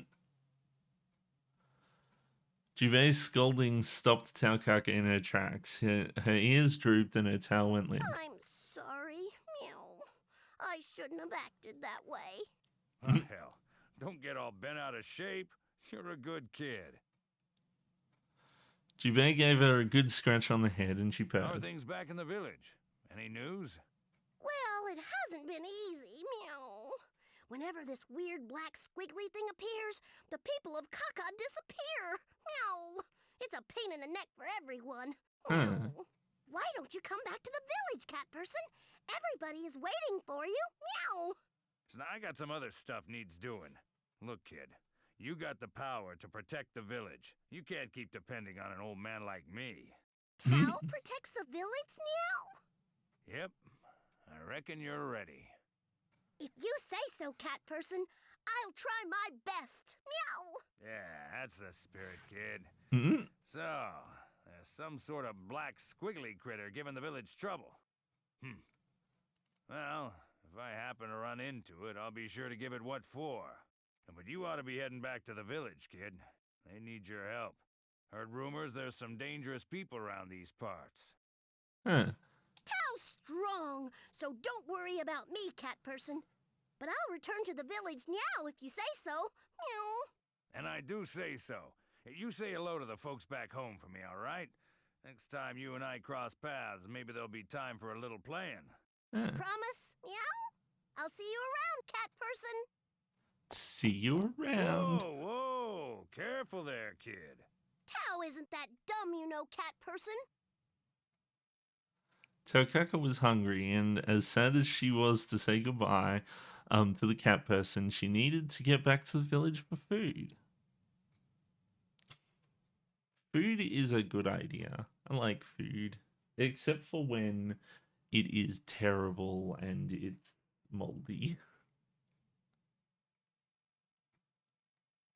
Her eyes fell on the gap between the massive metal plates that covered her village. Her ears perked up and she grinned. Taokaka just had an excellent idea. Danger, said the sign. Keep out, it added. Taokaka didn't care. She dashed towards the gap between the plates. Tao's smart. Meow. If I jump off here, it'd take me directly to the village. Meow. Mm-hmm. You sure you want to jump off? There's no problem at all, cat person. I'll talk to you later. Meow. Taokaka leapt over the fence and struck a pose as she fell. She wanted to make sure she looked good when she landed. I'll be arriving at the village soon. Meow. That's some Zoro doing a cool pose before he gets turned into a candle shenanigans. She could see it below her. It was tiny. It looked like a toy village. Things were going well so far, just as Taokaka had expected. Now she just had to land. Taokaka has returned to the village quickly. As Taokaka slammed into the ground, it gave way beneath her. Slightly concerned, she watched the village disappear as she continued down to the very bottom of Kagutsuchi. Quite a racket for such a small kid. Ah, well. don't rightly think there's much that can hurt her. Okay.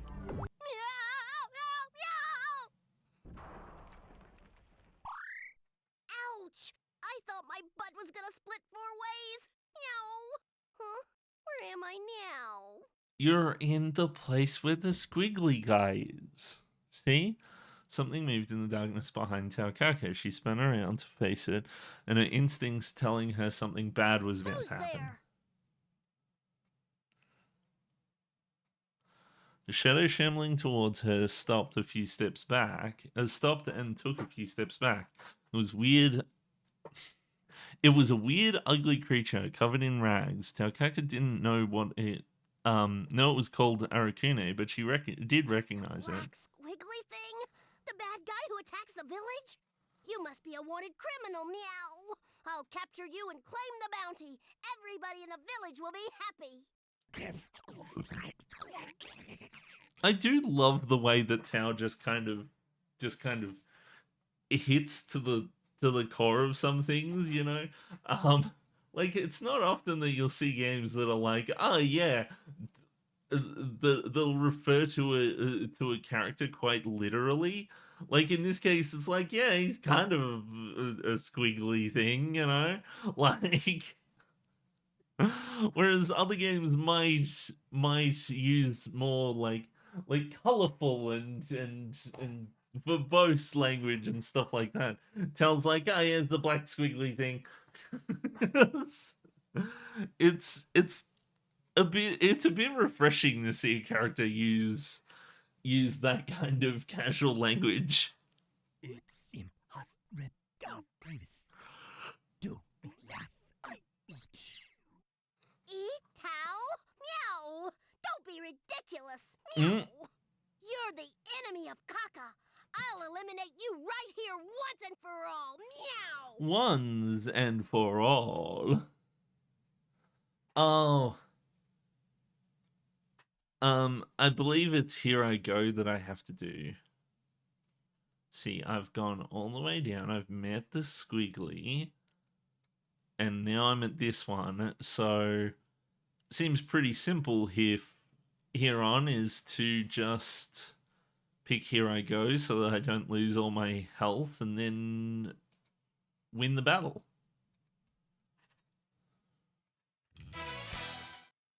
The wheel of fate is turning.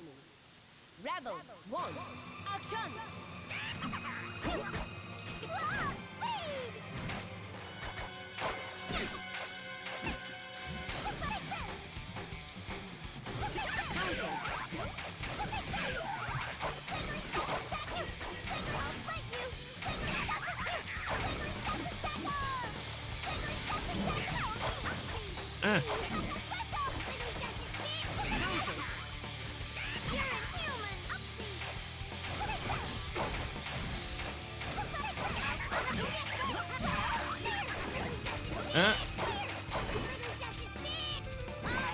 I did it. Now I can do this and then win the battle, right?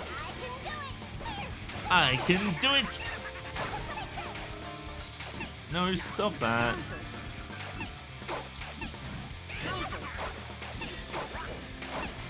This strategy is going to end up getting me killed, isn't it? But I want to do it.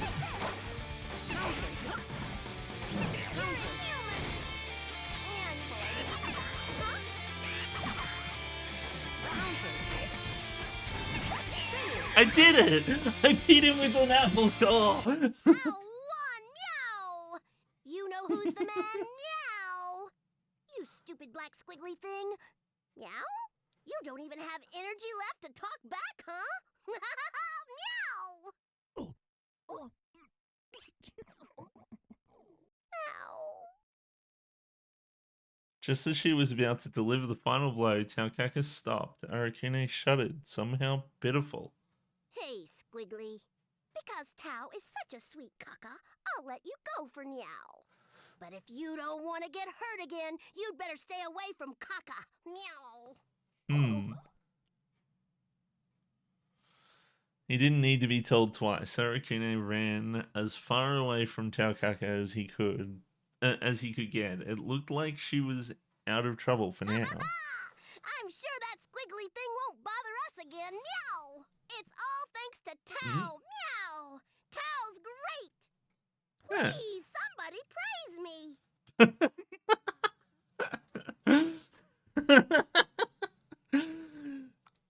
Oh yeah, I'm great. Please, somebody praise me. Wait, like, there's no one around. Meow. By the way, where am I? How am I supposed to go home? Meow. just go the way you came. Just as Taokaka was about to start looking for an exit, a rope dropped down in front of her. Hey, Tao! Can you hear me? Oh, my little one. I can hear you just fine. Meow. Grab that rope. We'll pull you up. Okay. When Taokaka hadn't come home, the people of Kaka Clan had gone looking for her. Taokaka grabbed the rope. You can pull me now. Meow. All right. Here we go. Mhm. Ready? Pull. Pull.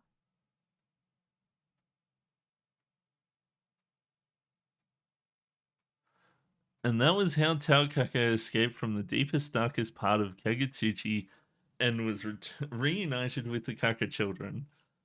The news that Taokaka had driven off the Black Squiggly drew cheers from the assembled members of the Kaka clan. They were happy. Taokaka was happy. The village is finally at peace. I'm speechless. Meow. The last Metroid is in captivity. The galaxy is at peace. Sorry, that has to be one of my favorite moments in a game is Super Metroid. Let's just go for this one, I suppose. The intro of the game.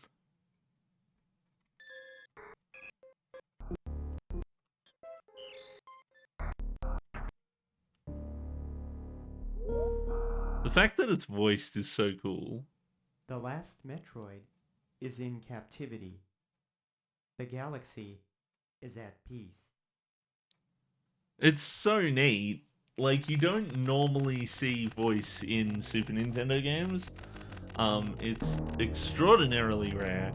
But it is possible, like, as you can see. But even though it sounds like just some random dude that they got from The Office, it's still a cool line. I still love it. For me, it's an iconic way to start your game. But when it comes to Super Nintendo games, so if you go for Star Ocean intro, the Star, come on. So the Star Ocean, so despite being a Japanese-only game, Star Ocean has quite the intro to it.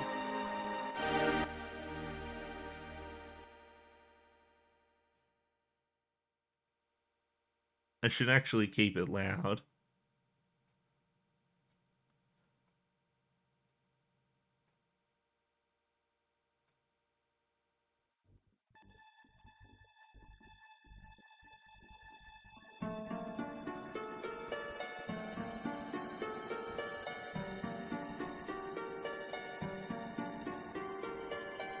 Captain's log, Stardate 346. Look at this. Completed its mission of deep space investigation right on schedule. Like now we're headed home.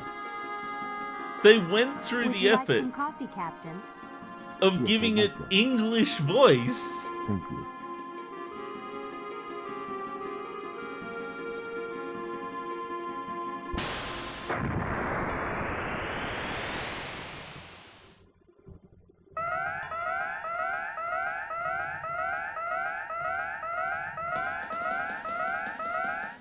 Captain, we just picked up a huge amount of unidentified energy. Where? Mark 301.209 in Sector Gamma. Like, This is more voice acting than I've seen in any other Super Nintendo game. It's insane.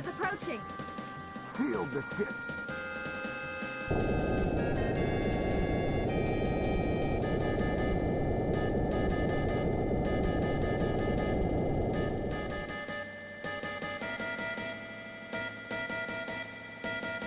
What the hell?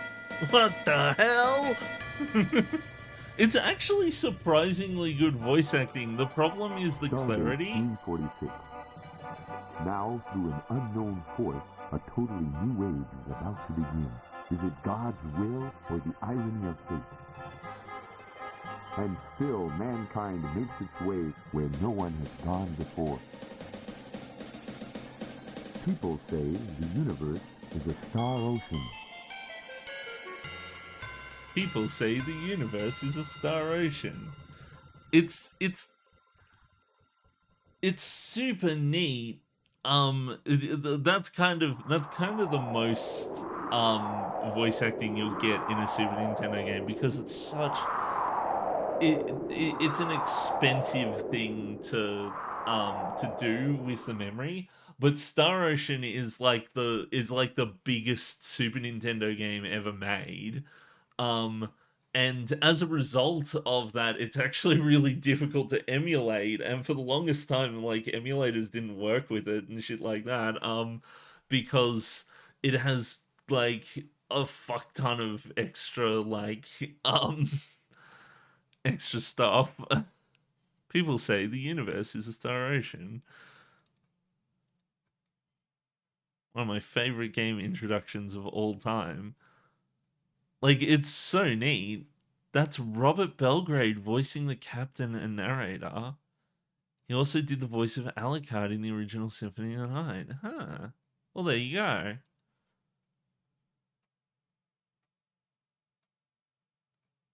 Sounds like the Sega logo. Sega. Dual unit effects translation. Wait, so virtual reality sound system with the dual unit effects translation.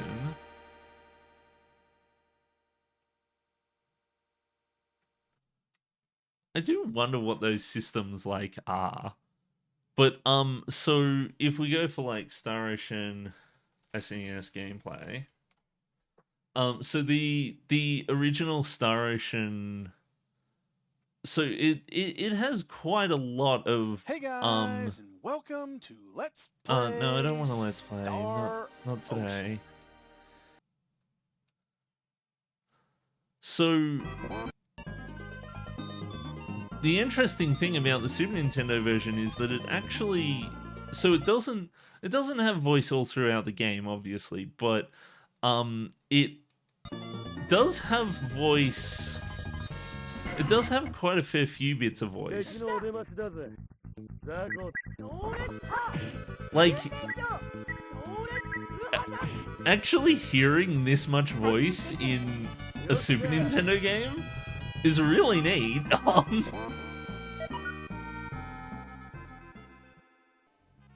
So the interesting thing about Star Ocean is Star Ocean frames it so that the humans in the starship and everything like that, they speak English, but the planet that you end up like playing on, like you end up playing as like a species of like aliens on a different planet, and they speak in Japanese, and that's kind of I thought that was a neat storytelling device.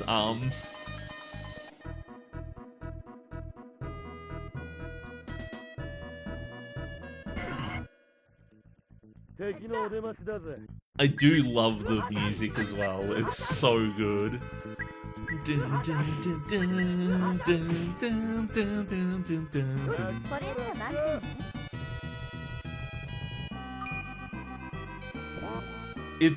It's such a shame that this game never made it to never made it overseas. But that being said, there was one other thing that I wanted to show. So Tales of Fantasia is another Tales of Fantasia is another game using like the same engine and made by the same people and stuff like this. And what I love about Tales of Fantasia is that it has this a very interesting intro sequence, right?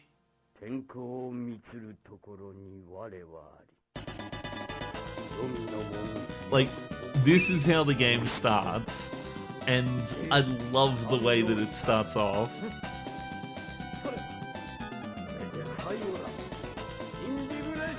Indignation!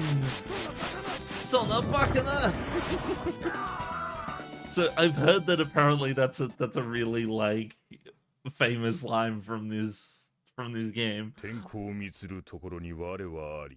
So in the PS1 version we get translation.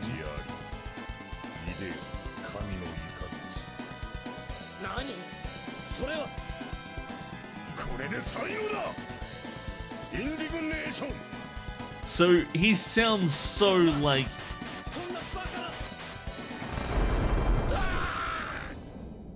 they said, like in the Japanese version it sounds pretty solid and all of this sort of stuff. But now we have to show you now I have to show you the GBA version.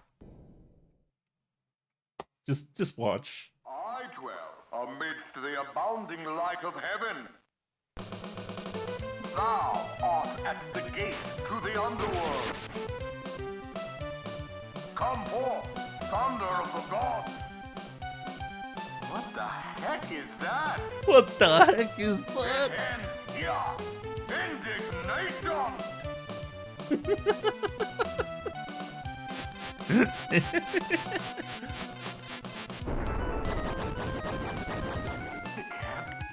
It can't be. So what I really love about this is that this guy is like, I dwell amidst the abounding light of heavens. Go to the gates to the underworld, and this guy's just like, what the heck is that? It's such a contrast. I love it. This ends here. Indignation.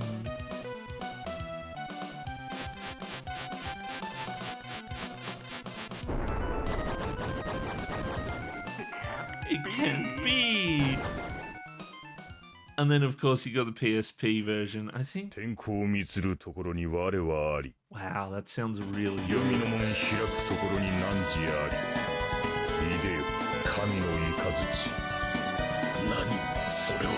It is a bit loud, I think.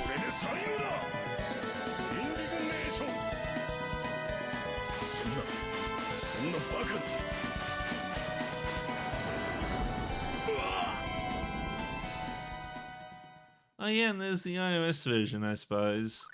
The iOS version sucks, apparently. Apparently they introduced microtransactions.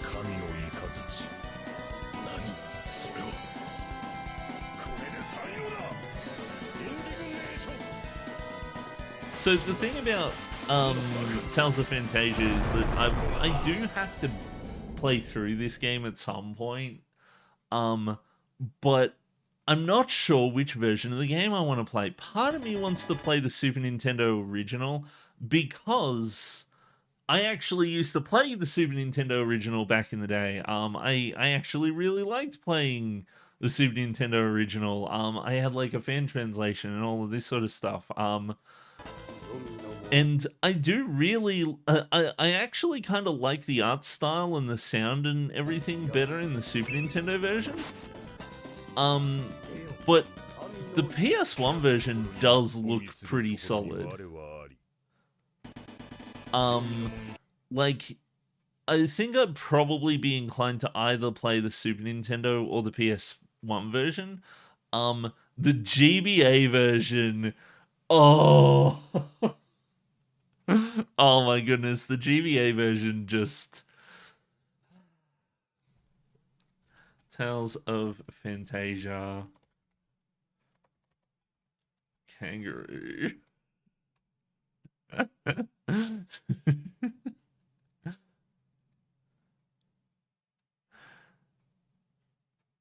It is known to us as kangaroo. How Telepentations Ragnarok became kangaroo. Oh my goodness. Fucking it turns out that Microsoft Word will spell check and suggest kangaroo instead of Ragnarok.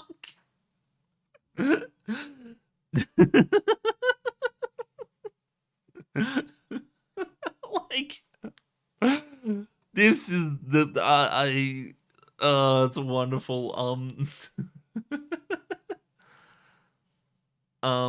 I honestly don't know a whole lot about this release, but there's one line in the translation that's become a legend. It's known to us as kangaroo.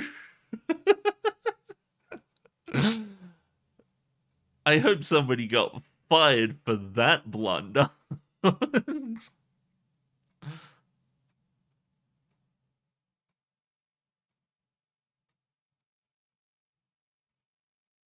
Oh, an extra question. It seems like whenever gamers talk about this GBA version of Tales of Fantasia, the translation quality is quickly dismissed solely because of this one line. Is the rest of the translation really that bad, or is this an isolated incident? The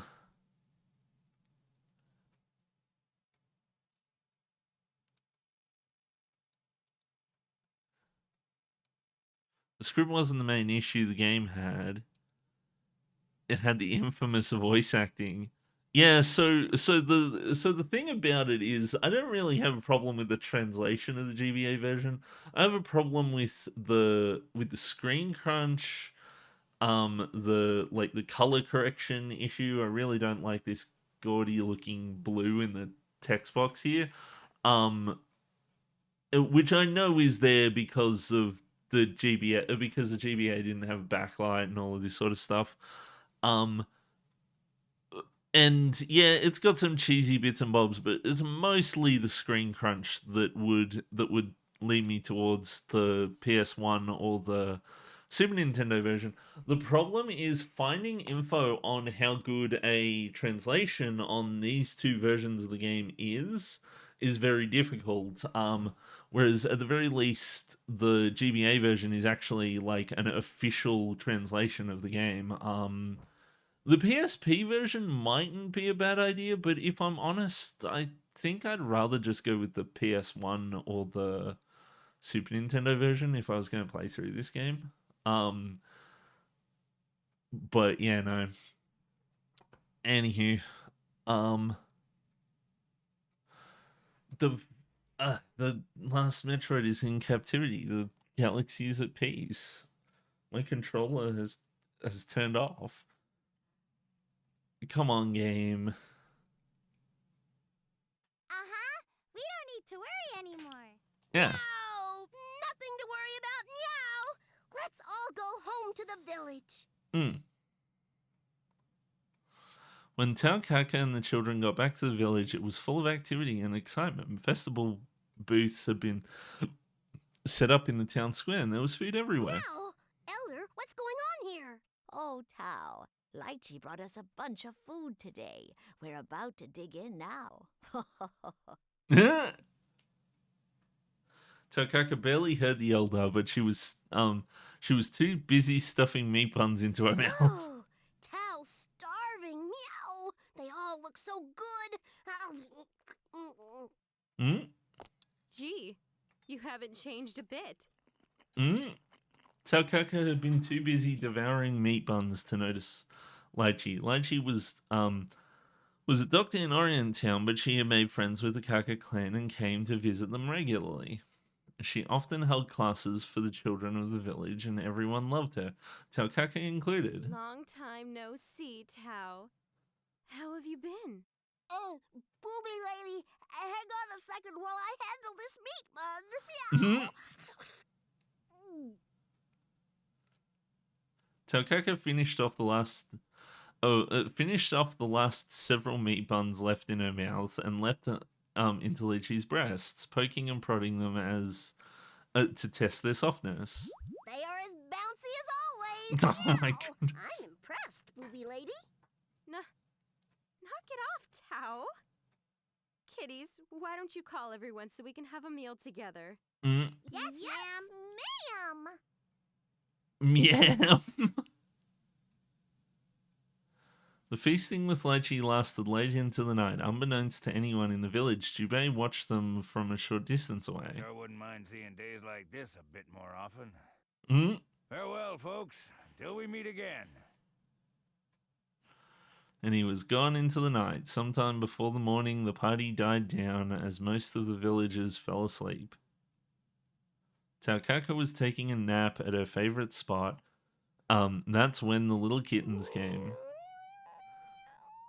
Tao, the elder gave us an assignment. Mm? Meow. I can't eat anymore. The two Kaka children ran up the small hill surrounded by scrap metal and broken machines. It was a special spot for the Kaka clan. The sun still shone there, making it warm and comfortable, perfect for a nap. The hill was covered in plants, all desperate for the taste of precious sunlight. The smell of warm grass filled the air. Taukaka, a warrior of the Kaka clan, was taking a nap in the sunlight. Asleep. Yeah, she's asleep. Mm. What should we do now? Huh? Didn't we already get the assignment? While they tried to decide what to do, the sun set and Taukaka kept right on sleeping.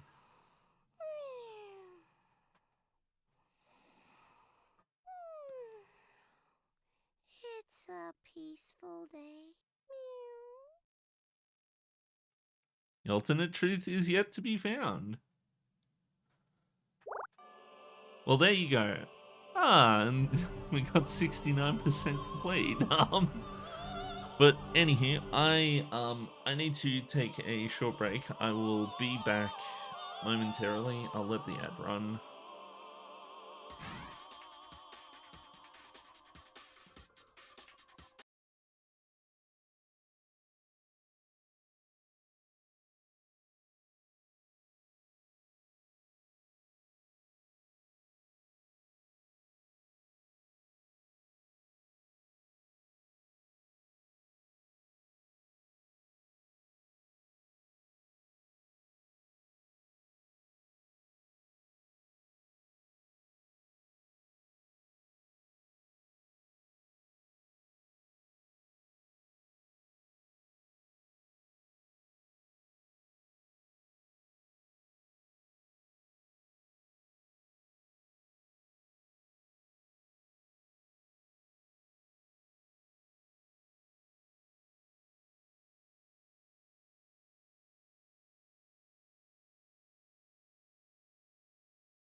Okay, I'm back.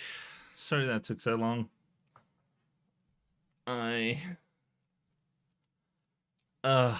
Today is a day of delay. Every time I get up, I have to, like, go and sort a couple things out because... So we're having the Easter get-together, and every time I get up, I'm like, I could do a couple things to... A couple things need, like, putting away or cleaning or putting out or something like that. I'm not supposed to be the one arranging it, It's happening at my house, but I'm not supposed to be arranging things. But I end up putting in little bits and pieces of help, get swept up in it, Okay, well, yeah, I did, so I beated the thingy. So here I go, and then normal end. So now I need to go back to, just before, now I need to go back to the option and then say, give me the steam bun, and then go down that path instead. And let's see how we go. But yeah, so I probably should have mentioned this earlier. I am ending the stream at 1 o'clock instead of 2 o'clock today. So I'll probably be going for another 15 minutes or so, and then I have to go because that's when people are arriving. Meow! I lost the meat thief! Meow! It's okay. We can just say, give me that flying meat bun. I've been wondering about that. Meow! Fluffy, soft, and full of meat. It looks delicious. Meow! Meat bun? You mean this? Ouch! Please don't pull my cheek, princess. It hurts. You'll tear it. I wonder how many voice actors they had for this game.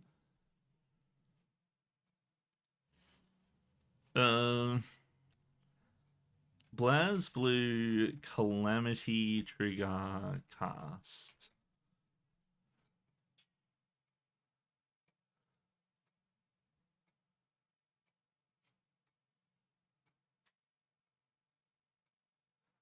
They had 1, 2, 3, 4, 5, 6, 7, 8, 9, 10. Oh, wait, no, this is including... No, I just want to know the English cast.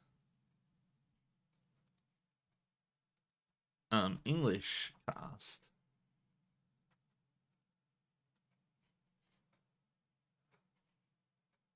So the cast is...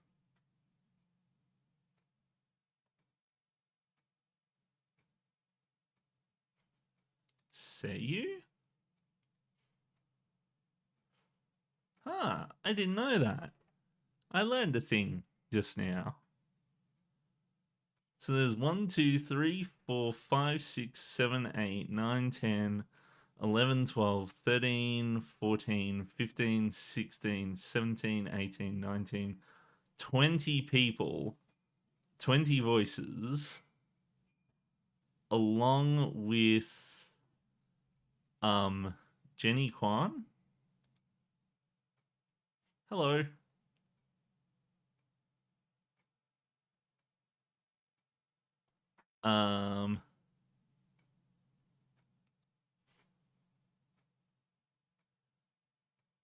So there's 20 voices in the entire game. Is there any, like, duplicates or anything?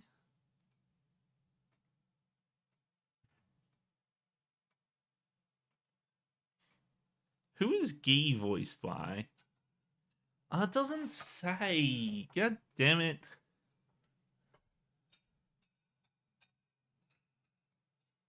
Because that's the thing, like, because I get the feeling that Guy is voiced by the same actor as Tao is.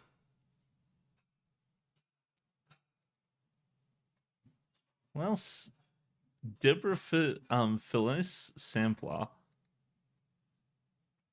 Wait, what? Did she... She passed away! Oh no! That's...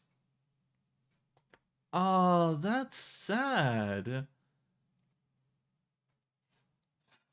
She had a heart attack in 2021. That's so sad. I just wanted to know who she... I just wanted to know who she voiced on the thing. I didn't... Well, that's... Man, that's upsetting.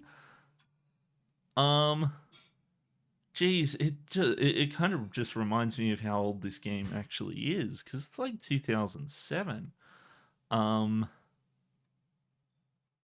But anime dubbing. Whoa, look at this. There's so many. Video game dubbing is Taokaka. Train suplex.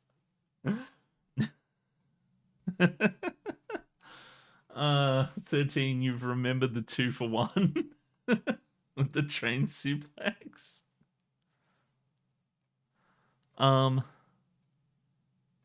Calamity Trigger was 2008. Okay.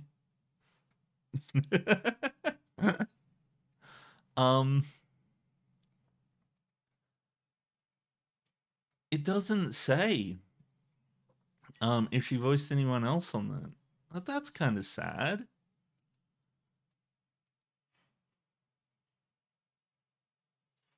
But I'm surprised that there's not as many doubling up. Like, because a fair few of them sound pretty similar. I know I did see that that the guy who plays Bang Shishigami also plays the guy, one of his, like, oh, this one doesn't, a voice director. Oh, okay. Video game dubbing. Yeah, it doesn't mention extra characters either. At least he's still with us.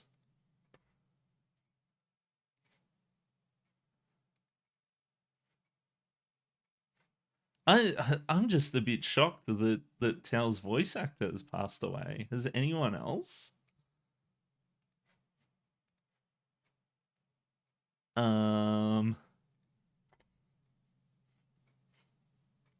So that's Tao's. Alucard.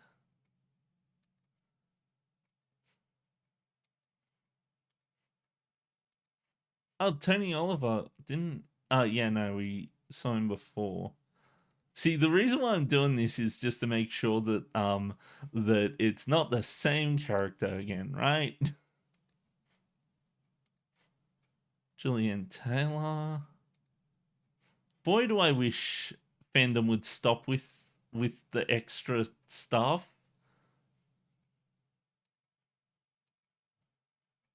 Oh, wait, which one was I up to? I can't tell because the bloody colors have changed. I think that's the only one.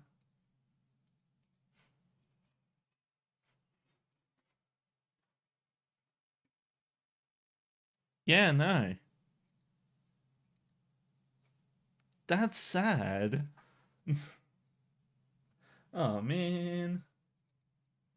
It's always interesting, like, watching media where you know that the majority of when you know that, like, all of the cast members have passed away or stuff like that. But it's even more jarring when it's something as modern as this is, even though it's like 17 years old now. Oh, that's the one! Meow! Tao is super hungry, meow! Mm? Are you trying to eat me? You gotta be kidding. I'm no meat bun. It sounds like the same voice actor. Just dive right in. It's pretty quick for a meat bun. I can't believe I let it get away. Meow!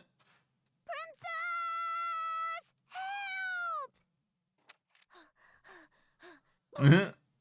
Meow! I won't let you get away this time.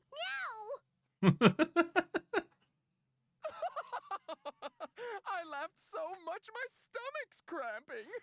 Oh. Gee, if you keep that up, I think you can lose a couple sizes. Oh, wow! Like an excellent exercise. You have been putting on some weight lately, Guy. Perhaps a little more of that would do you good.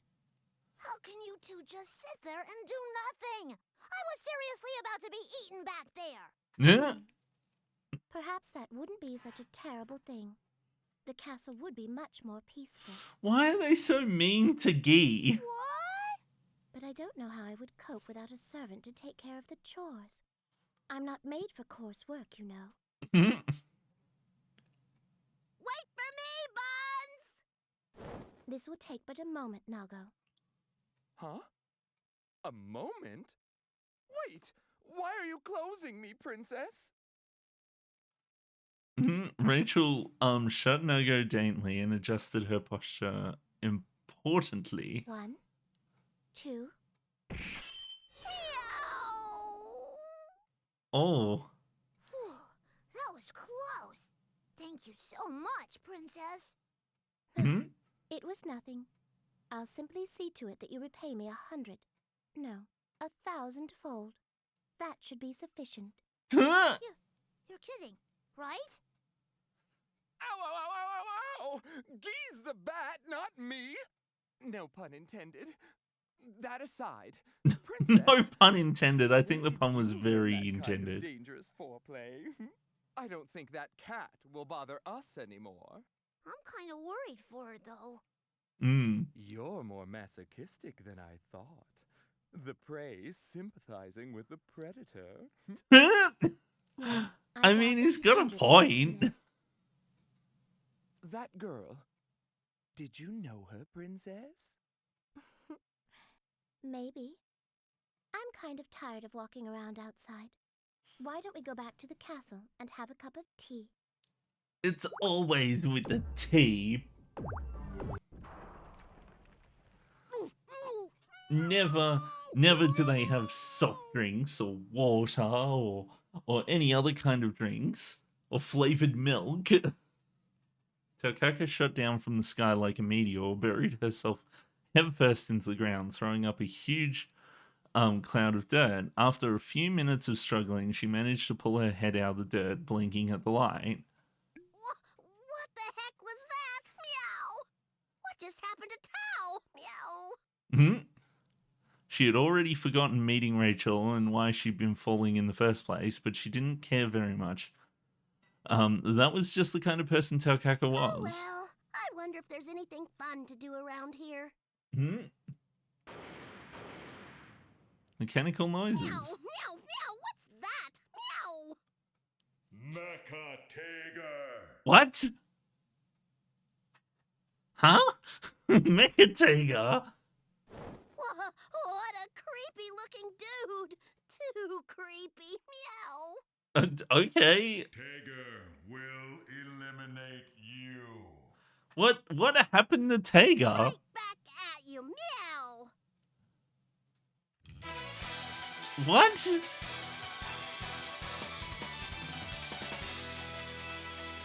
I'm very confused about this. The wheel of fate is turning. Why am I fighting palette swap Tiger? Also, he looks completely different. He was like blue and stuff in the thing. Counter, counter, counter.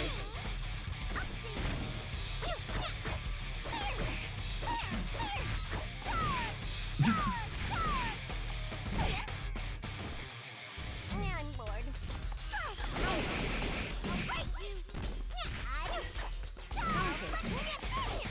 It is nice having a solid understanding of how the game mechanics work now. That's right, meow! Tao won! Yeah. Taukaka had defeated Mecha Tiger, but her battle had only just begun. Suddenly, dozens of new enemies swarmed out of nowhere, surrounding Taukaka. Okay. What? Meow! What? Tao, tao, tao, tao, tao. What? Tao, tao, tao, tao. What is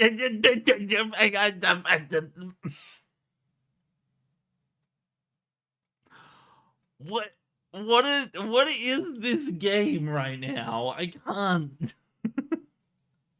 This is ridiculous. No, I can't. I can't do. Why am I fighting Tau robots? What is happening? What Tao's story is more ridiculous than most right now. Taukaka was confused. All of these new enemies looked like robot versions of her. Before she could decide what to do, all of them jumped at her at once. I'm sure we can all talk it out since we're all Tao. Meow. Tao, tao, tao, tao, tao, tao, tao, tao, I love tao, that it's tao. just the same. I love that it's just the same person just going Tao, Tao, Tao, Tao. Why do you keep saying Tao? You're not making any sense. Talk like Tao Kaka. Meow. Tao, tao, tao, tao, tao, tao, tao, tao, tao. So, what the heck do you want from Tao? Meow. Like stuff. One of the machines approached Taukaka tentatively. She began to hope that maybe things were friendly when it gave her a good smack on the head. Ouch! You want a piece of me? Meow. All right, bring it on. Whenever you're ready. Meow. Taukaka versus Taukaka. I'm not gonna lie, I was expecting more matches like this. The wheel of fate is turning. Rebel 1, action!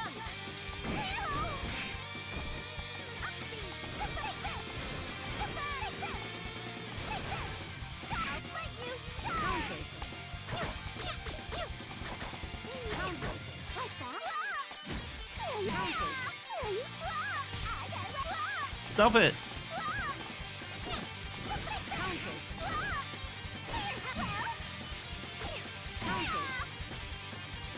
I've done it!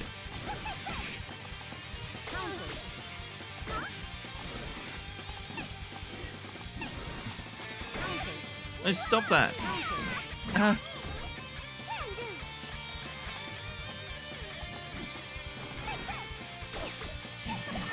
Oh my goodness. Okay, I did it. I landed it. That's good.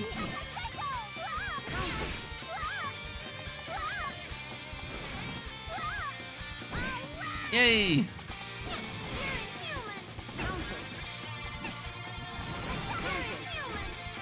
No, wait, that's not me. I was the other person. I can't believe I confused which one I was. Meow! Tao is the strongest. Meow! I won't be defeated by a fake. Meow! Taukaka had no trouble defeating Mechakaka after Mechakaka, but her winning streak went to her head and she failed to notice a single robot she'd failed to destroy. The last surviving Mechakaka started to shake and sputter. Something was about to happen. Ready for the final attack. Meow. 5, 4, 3, 2, 1. Huh? There's one left? Yeah. 0. Kaboom. Meow. Oh, I guess we're dead.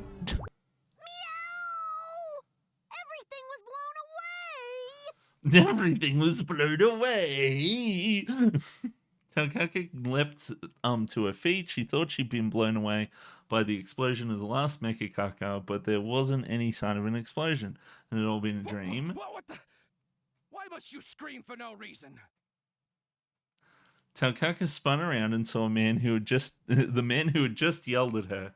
He was dirty and sweaty and gross. Who are you, old guy? Are you old? Old guy? But I'm not that old. Forget it. My name is Bang Shishigami. Ah, really? I never would have serves in guessed. the name of love and justice, and protector of Kagutsuchi. So, what do you want from me, scruffy old man? I don't know how you came to the conclusion I am scruffy from that conversation, but I am a generous man. I won't get mad for something as petty as that. Huh. I found you lying unconscious there. Are you hurt? Am I hurt? No, No, I'm not. Not. I'm as good as Mew. Oh my That's good goodness. to hear. By the way, you don't look like you're from around here.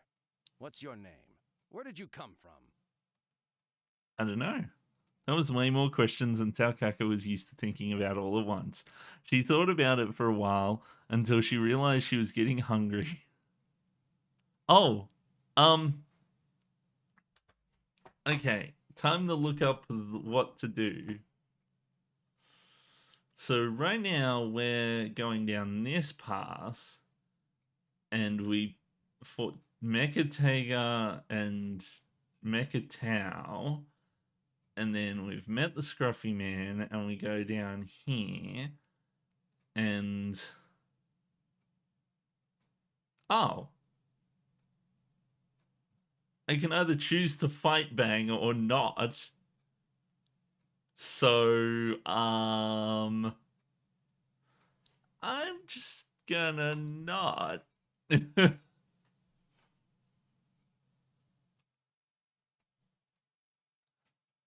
is Tao Kakamew. I came from over there. Taukaka Meow, huh? That's an unusual name. But, what do you mean by over there? Could you point in that direction? No, Mew! Tao is Tao Kakamew. Taukaka Meow? Ah, I see. So your name is Taukaka. Anyway, I still don't know what you mean by over there. Could you be a little more specific? Over there. Over there. Let's go over there. Each part of Taukaka pointed to a different direction. The man didn't seem to understand. Ah, I don't get it. I still have no idea which direction you came from. How am I supposed to take you home? How am I supposed to take you home if I don't know which direction to take you? Maybe we could use a GPS instead. Just pulls a GPS out of his pocket and he's like, wait a minute, this still doesn't help. I'm too hungry to stay on my feet. Meow. Hey, are you all right?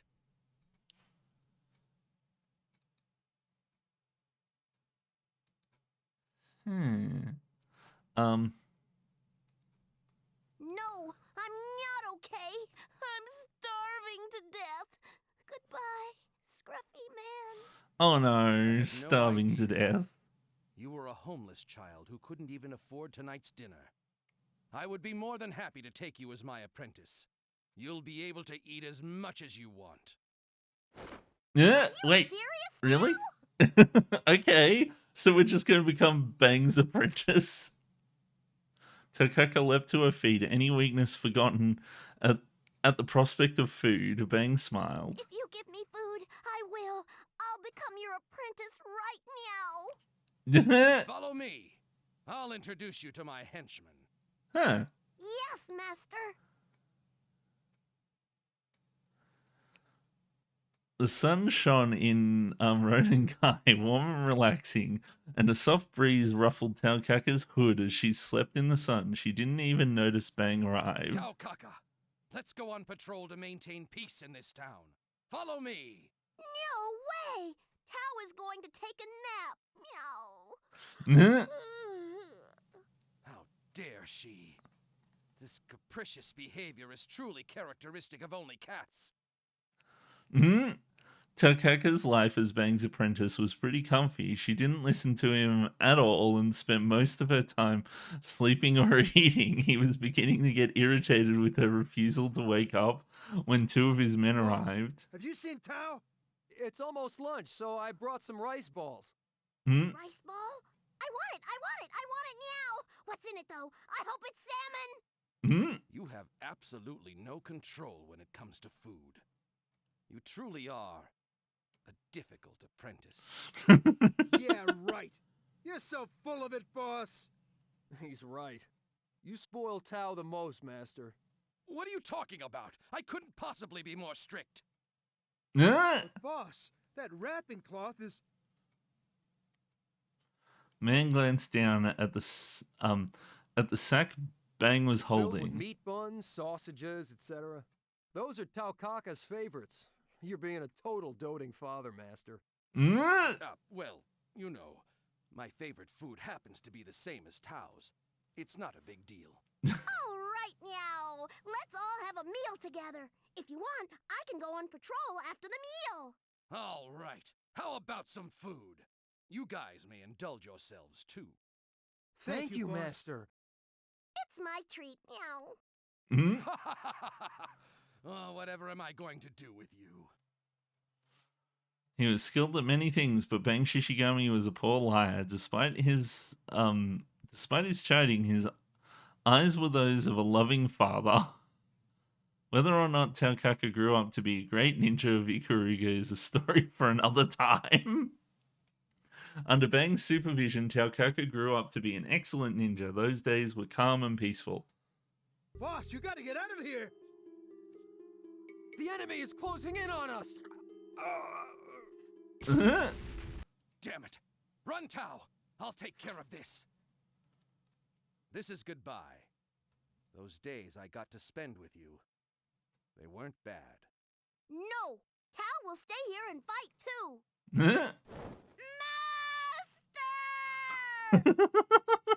Bang left Taokaka behind and disappeared into the flames. Once again, the Ikaruga have lost their place within Kagutsuchi, and Bang never came back. What? You can't... Though Master was so scruffy, he was still a good person. Tao will avenge you, Master. Taokaka runs to go save the citizens of Ikaruga and to avenge Bang. Who the hell are you? Wait, Bang just died? Stand up against me? The encounter of a longtime rival and the real enemy who no one foresaw. Huh? Oh. What? Long time no see, Tao. It can't be! Booby lady!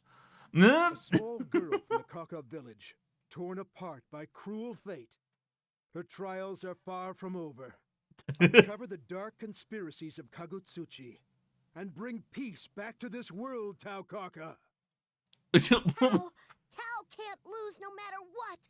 For the sake of those who have fallen. The game has just completely gone off the rails at this point. Check this out, meow! The super move that Master taught me. For the sake of justice, love, and sorrow. Super mode! The most anticipated ninja action movie of the year. Bang Shishigami Ninpo Ninja Scrolls Gaiden. The Revenge of Tao.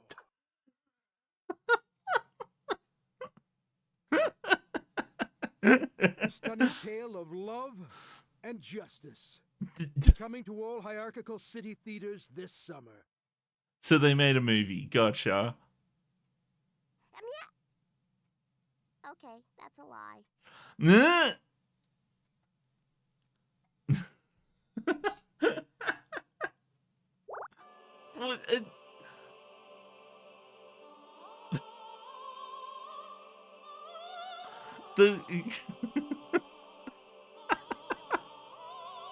That ending just no, it just, like, that entire sequence was just like, oh yeah, let's just decide to have let's have a route where Taokaka fights a bunch of robot versions of herself and then becomes Bang's apprentice, and then like Bang dies and then she has to avenge Bang, and like, really? Oh my goodness. Okay, well, at least we got through most of Tao's. Tao's at 90%, so I think that's fine. What I'll do is, I think I'll run through the tips, and if the tips are, so I may end up ending the stream a little bit early, because I need to go. Would be good to, get a couple other things done before people arrive. So, yeah, no, I will. I'll do the tips and see how long it takes to do that, and if it takes, I'm hoping it'll take about like 10 minutes or so, maybe. I don't know. It depends on how long I take translating dumb stuff in the back. Teach me, booby lady. Press start. Episode 8, Epilogue. What's wrong, Tao? Oh, the You thing. look like you've just figured something out. It's okay. I switched it off. It's gone. It's done. It's out of here.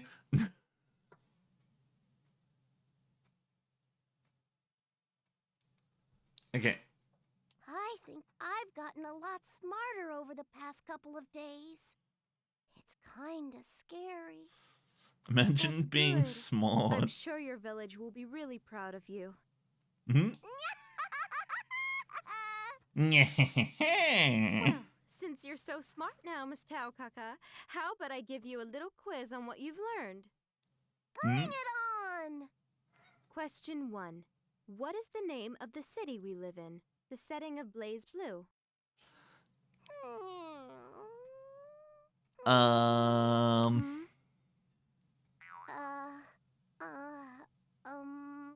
Kanazuchi? No! No! Had all that studying been for naught? It appears Taukaka has forgotten everything. Like she doesn't know what to do. How will she ever explain this to the Kaka village elder? See you. Wait, what? That was it? That was the entire... that was everything?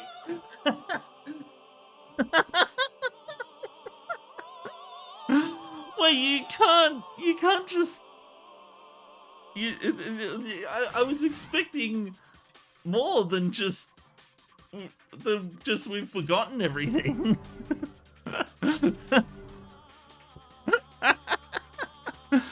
Oh my goodness, I shouldn't have put the tired one here. It's like right in between the other laughing. It's like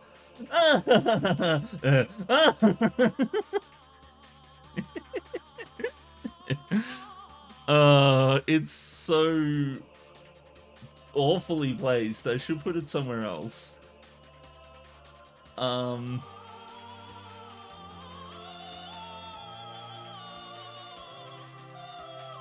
I think the ones I use the most are like the normal one, the worried, like the fear one, and the two laughing ones. Wait, no, that's not it. Yeah, there. I don't really use tired very much, or the serious one. Sometimes I use angry and sad. Dancing. Well, I suppose we'll get started on clearing out Tager's one. Tager's one was very simple, if I recall correctly. Okay, yeah, so Tager's one... Let's see, after clearing the game once, defeat... What?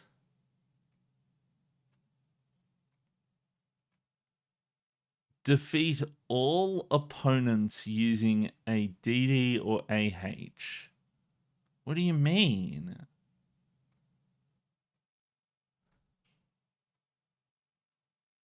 Do you mean beating Tau, Kaka, and Bang, or do you mean...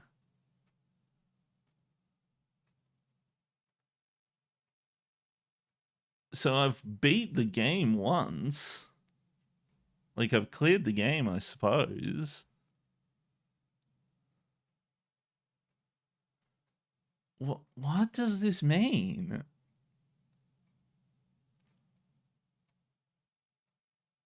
I suppose the only thing I can do is try to fight Bang and then head and then move on. Okay, so that's what I'm going to do. I'm going to try to get this normal end and then... This is Tiger. I've arrived at the destination. So it says I got to beat everyone with a DD. Do you wish to save? Yeah, sure. Let's fight The wheel Tau. of fate is turning. Rebel 1, action! Gigantic Tiger! Driver! Gigantic Tiger! Driver! That actually deals like quite a bit of damage. You dodged? Gigantic Tiger! You dodged?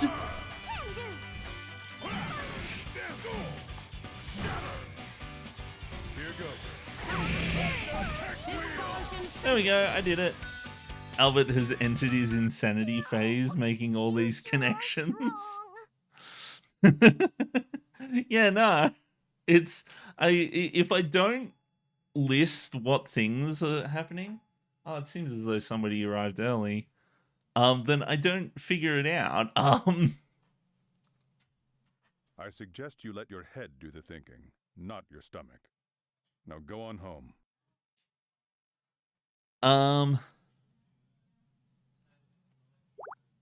Okay, well, it lets me save here, so what I might do is I might save here and I might head off because my guests have arrived a bit early, so